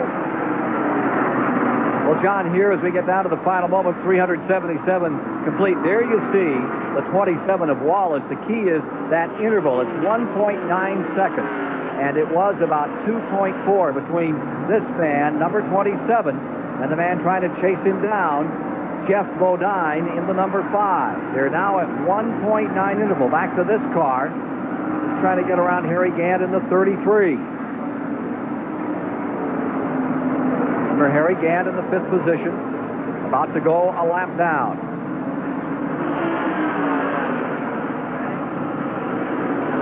Here's Harry Gant getting lapped by Jeff Bodine in 2nd spot.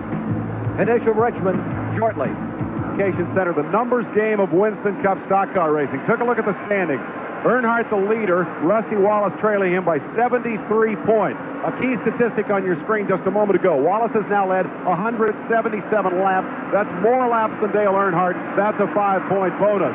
Wallace is currently your leader. Earnhardt is 3rd. The difference in points between 1st and 3rd is 10 points. So, if the race ended right now, Wallace would have nibbled 15 points off the lead of Dale Earnhardt. And if he can do that at the rate of 15 points a race down to the end of the season, he'll be the champion. The difference coming in, just 73 points. The prize, a cool $1 million. Let's see if he can do it. Let's go back to Ken Squire. Bodine has just nipped almost a full second away from 27 Wallace's lead. It was 1.9. It went to 1.6. Now it's a second or less as Jeff Bodine reels in Rusty Wallace with 386 laps complete. As we came back from commercial, you saw Bodine, or rather Wallace, take a shot at moving underneath Waltrip and getting nipped there going in the corner. He had to back out of it. He still hasn't accomplished that feat of moving around and lapping Darrell Waltrip. And therefore, here sits Wallace in the 27 on the lead. But the interval is now less than a second back to Jeff Bodine closing upon it. Earnhardt lies 3rd. Rudd is 4th. Gant is 5th. A lap down. We have one car just scraping the wall. Neil Bonnet, the number 21, up high in turn 4. No caution out. 388 complete this time by. Here's your leader, Wallace, looking for his 16th win, trying to win that national championship, fighting with his friend Earnhardt for that top honor that's worth $1 million bonus at the end of the year. Does he believe his team is the one to beat for the championship in '89? Earlier he said, yes, I really do. He says, we can control our destiny. This is a championship team, and we're not going to be denied in 1989. Earnhardt and Wallace, both strong runners on tracks of this nature. Ought to be a great finish to the year. Watch this almost disaster going down the back straightaway. I think that's Bonnet's number 21 getting up in the marbles, and he just about loses, able to gather it back up and keep on struggling. And that's the same turn he said a blind hog could drive through earlier to us. So everybody gets a little tuckered out there. 10 laps to go. Mike Joy, what about fuel? Ken, most all the top teams use a computer to plot fuel and tire mileage. The computers of 2 of the 5 cars in the lead lap indicate they'll be out of fuel before this race is over. But of course, a computer is only as good as the information programmed into it. There's a lot of cross fingers here in the pit lane. Back to the old cross finger trick. You know what's ironic? Jeff Bodine and Rusty Wallace got together to dash Rusty Wallace's hopes, and here they are racing for victory at Richmond. Here's Bodine, his best finish previously on the racetrack, 6th in 1987 in this race. Looking to close in right now. There you see the 27 Wallace working around Alan Kowicki in the number 7, the Xerox car, up to the outside. Bodine in the number 5 stays with him. Alan giving you these pictures of the leader, getting a little sideways there is number 27 Wallace, coming down before this sold-out capacity crowd at Richmond International Raceway. Down into turn number 1. Darrell did not fight him that time. Darrell let him go. He really did not hold him or force the issue, and I thought that was a class act move on Darrell Waltrip's part. Remember that Waltrip is running 9th in this race. Alan Kowicki taking you down into turn number 1, or rather into turn number 4. Here they are just at that entrance to pit road. Now down to turn number 1, under the start-finish line and into 1. Trickle lies 6th. Hut Strickland is 7th. Neil Bonnet is 8th. Waltrip 9th. Davey Allison to 10th. Lenny Pond is up to 11th in car number 90. The Don Levy car having a great day, up to 11th. Attrition taking its toll. 17 cars are left from the 36 that started. Bodine has just moved around in front of Alan Kowicki in the 5 as you see them dive once again into turns 1 and 2 and onto the back straightaway. 395 laps complete. Rusty Wallace out in front. Looks like he may be out for his 6th win of the season. I think he has it locked up if the gas holds, because he's not closing anymore. He's got cars to go by.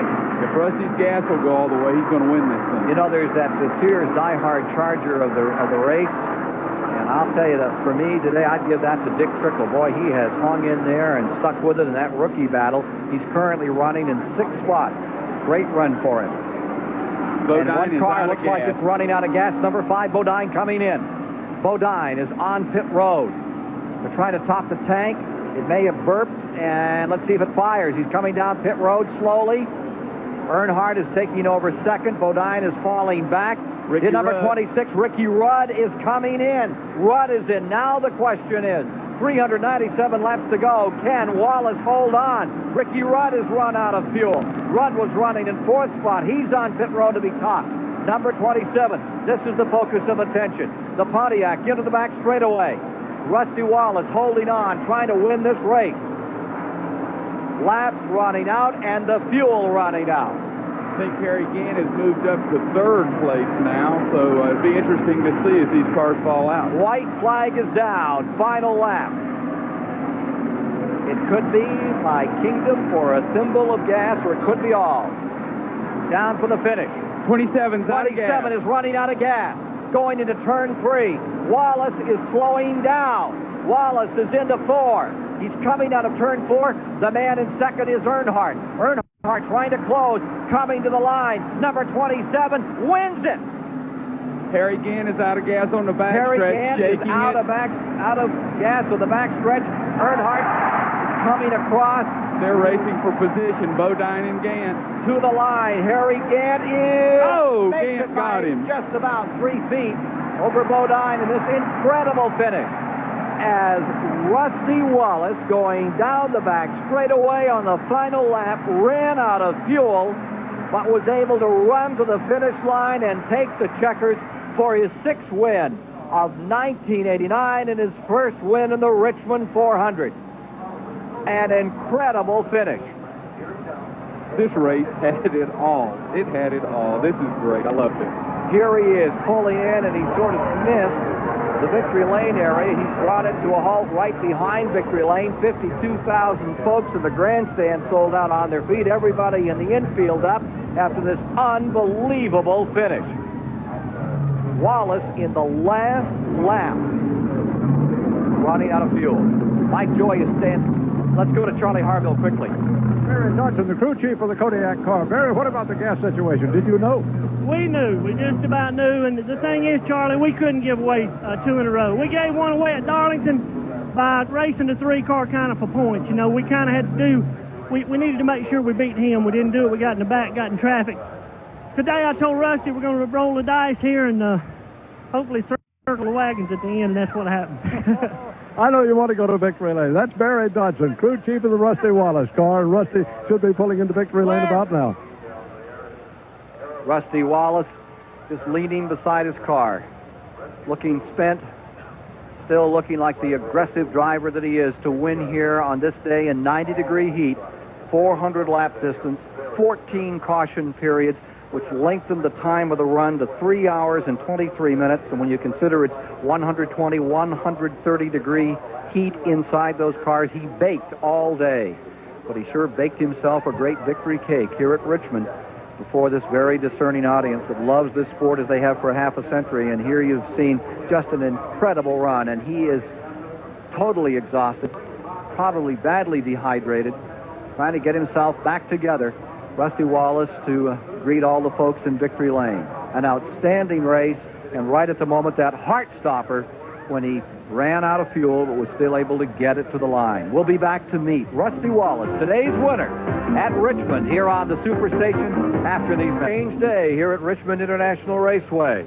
And stranger still in Victory Lane, Rusty Wallace has been lying on the ground beside his car. He's just come back to his feet. Barry Dotson standing there to congratulate him. We're going to meet him in a moment, but let's go to Mike Joy. Well, Rusty Wallace has been drenched. It's not been a champagne shower yet, but I'll bet the cold water felt good. Tom Cruise is going to make a movie about stock car racing. I don't think he has to. I think he could just shoot today's. What a finish. It was a great finish, boy, I tell you. The crew did an outstanding job, and I'm going to tell you, this is the hardest I've ever drove in my life. This is the farthest I've ever extended myself. Call me a wimp, whatever you want. I'm give out. I'd like to thank Pontiac, Kodiak, Mobil One, AC Spark Plugs, and all the sponsors that helped make this possible. The Goodyear radio performed flawlessly throughout the day. The Richmond racetrack held up great, and I think that we're going to probably see more radio tires because we had great success today out of them. A lot of real good times, consistency on them. Again, I'd just like to thank everybody, my whole crew, Raymond, the sponsors, Don Miller, all of them.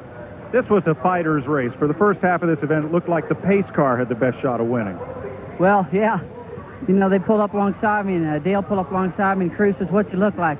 I said, "He's redder than a pace car." I said, "I finally think I outlasted the dude. He's beat me in the ground every race. I think I got him this time." Patty Wallace, has there ever been a longer lap than that last one for you? Oh, not at all. I was a nervous wreck. I'm so glad it's over. Boy, these fellows know how to win, and they know how to figure it. Right down to the last ounce of gas and coast across the line. Rusty Wallace, congratulations. Thank you very much, Mike. Patty's she was at Watkins Glen, she was at Michigan, and she missed Bristol, and she missed Darlington, and we didn't win them.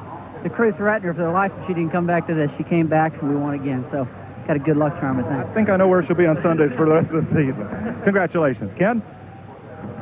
Rusty Wallace has pulled it off. He's won his 6th race of the season. He closes a little tighter in his battle with his pal for that $1 million bonus at the end of the season, Dale Earnhardt.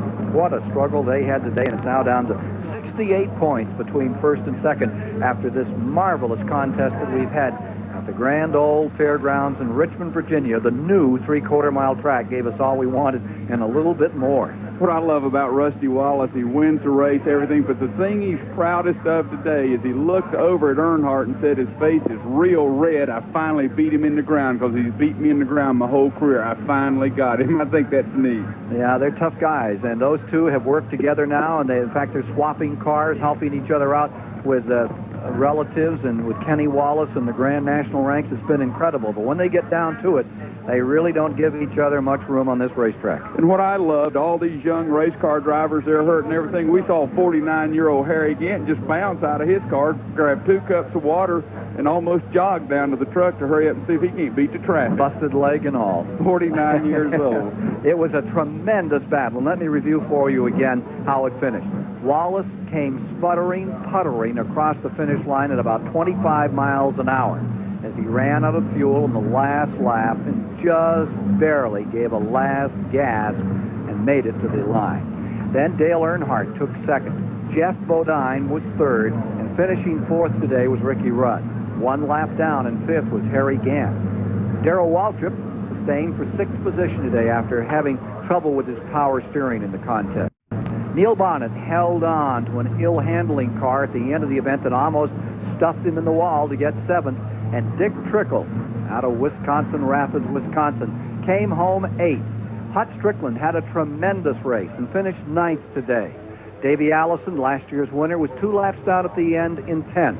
And Lenny Pond, the Virginian, what a grand day for Junie Donlevy. They came back to finish 11th. Terry Labonte was 12th. Bobby Hillen Jr. wound up in 13th. Lake Speed finished this one. He came home in 14th position. Then Alan Kowicki, who was down and out early in the event, came back, stuck to it, and finished 15th. If there is a stick-to-itiveness award, give it to Alan Kowicki for his effort today. Dave Marcus came home in 16th, Mark Martin in 17th, and those were the cars running when the event was completed. We've gone through the attrition several times. The major crash of the day was in turn 4. It wiped out the hopes of Rick Wilson when he rear-ended a car that had spun, driven by Coopersville, Michigan's Butch Miller. It erupted in flame 50 feet in the air. They took Rick Wilson to the hospital to check his feet, but he's okay. He was verbal, he was conscious, and reminding everybody at home that he was all right. both of them lost cars. For Butch Miller, it's a severe loss.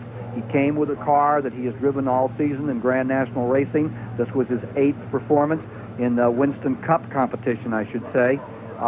So that's really a tough lick for him. We're going to take a break for a commercial announcement, then be back with more of the story and meet more of the champions. Here, the Richmond 400. On the raceway, it is all over. The dust is settling, and it's time to regroup a little and figure out who did what today. Bill Elliott started this race on the pole. Had he been able to go on and win the race, he had a $152,000 bonus coming. He didn't get that because of apparently an ignition problem, but he did win Timex Speed Track computers for all the members of his crew. Bill turned the quickest lap of the race at 22.99, 117 miles an hour, 117.44 actually, as we calculated it here with our Timex Speed Track. As the fastest lap in the race, Bill, as we said, earned one of these for every member of his pit crew. Consolation prize at best. They were looking for that big money today, and they'll take another shot at it next week. Let's take a look at the True Value Hard Charger points here, because those have certainly scrambled a little bit here today. Dale Earnhardt and Rusty Wallace continuing their battle for the overall season-long awards. 50 grand up at the end of the year from the True Value points. Earnhardt stays atop the stack. Wallace picked up the money as the hardest charger of this race. That's a $1,500 award out of 5,000 that True Value pays today. Wallace led the most laps, and that charge earned him, in addition to the True Value money today, a 5-point bonus in the Winston Cup Championship standing. More and more, it looks like it's going to boil down to these two guys racing it for the title, and perhaps the key today is the fact that Wallace was able to close by 10 points on Earnhardt. That is key if you're a Rusty Wallace fan. If you're an Earnhardt fan, on the other hand, the fact that Dale was able to finish second and maintain his championship momentum may be the key. It looks like it's going to be doorpost to doorpost, right down to the Waldorf Astoria and that $1 million. Let's go to pit road. Mike Joy. Dave, I'm back in the garage here with a rather warm Jeff Bodine. If your car would have had air conditioning, you didn't have any of the last 100 laps. What happened there? Well, we had a cool suit and we're fine right up till when it ran out of ice with about 100 to go. We couldn't find any black ice in Richmond, and this cubed ice just doesn't stand up to the temperature of today, and it ran out. So then it got hotter, and it really wore me down the last 100 laps, but I still feel good. And if I hadn't had it early in the race, I know I'd be laying down somewhere right now. Well, it wasn't that extra cup of ice you needed. It was an extra cup of gas today. Well, it really was. You know, Rusty slowed up. He ran out on the last lap. If we could have made it, we would have won the race. But we ran out with 2 to go, and we had to stop, and we ended up third. Dale Earnhardt kept going. He had enough fuel, so that's racing, and that's strategy, and we just came up a little short. But I tell you, we're real proud of this team. The pit crew did great. Even though we're not going to be with these guys next year, Mike, we're going to be with Junior Johnson and other teams. No one is giving up. We are going to win some races before this year's out. So a good solid day for Jeff Bodine. Let's go to Charlie Harville. I'm standing behind the truck of Dale Earnhardt. Dale is inside, having removed some clothing and still cooling down and still being attended to overcome the effects of the tremendous heat here this afternoon. You heard the effects on many of the drivers, but Dale's okay, and a second-place finish for him and an excellent effort today for his team. I think that may be a commentary right there on just how tough a Richmond race it was. I don't think there's a tougher guy out there than Dale Earnhardt. You heard Richard Childress say earlier, it was a new car. We didn't have time to get all the duct work in, and as a result, they couldn't cool Earnhardt down. When that guy's too tough to talk or too tired to talk after the race, you know that one tough customer has had a pretty tough afternoon. All in all, I think it shapes up as a classic 1989 Winston Cup Championship season. This was a microcosm today. When we move on to Charlotte to kind of wrap things up toward the end of the year, the 8th of October, I guarantee you're going to be a witness to a slam-bang event that's going to have a whole lot to do with who takes home that $1 million championship. It's shaping up as Earnhardt versus Wallace, and I guarantee you it's going to be exciting. So be sure and be with us here on Turner's continuing coverage of the 1989 Winston Cup Championship season. Some final thoughts from our leader, Ken Spoy. 14 cautions, 88 laps under caution today, 83-mile-an-hour average. Told a lot of the story of this race, John. Well, Wallace continues to close on Earnhardt. It was a great race, and I just can't wait to see him at Charlotte. Earlier this year, Clyde Bolton wrote in the Birmingham News of this fellow Rusty Wallace that won. He said if it were the Miss America contest he were in, he'd be Miss Congeniality hands down. He's been a controversial figure this year, but that's how Clyde saw him, even with stubble on his chin. He says, Wallace has said, I think I'm friendly, aggressive, outgoing, and reliable. I like to make others happy. I want people to like me. Well, he sure made a lot of people in Richmond awfully happy with his great performance here today. as 33-year-old Rusty Wallace came home victorious in this great battle at Richmond Fairgrounds. We're on to Charlotte, and we'll see you there on Sunday, October 8th. So we say goodbye today for Mike Joy, Dave Despain, for Charlie Harville, Johnny Hayes, and Bob Richards, and we say goodbye to an old friend and colleague, Tom Blackcaller, who was great on land and sea, was a tremendous competitor. He'll be sorely missed. I'm Ken Squire at Richmond. Thank you. The Richmond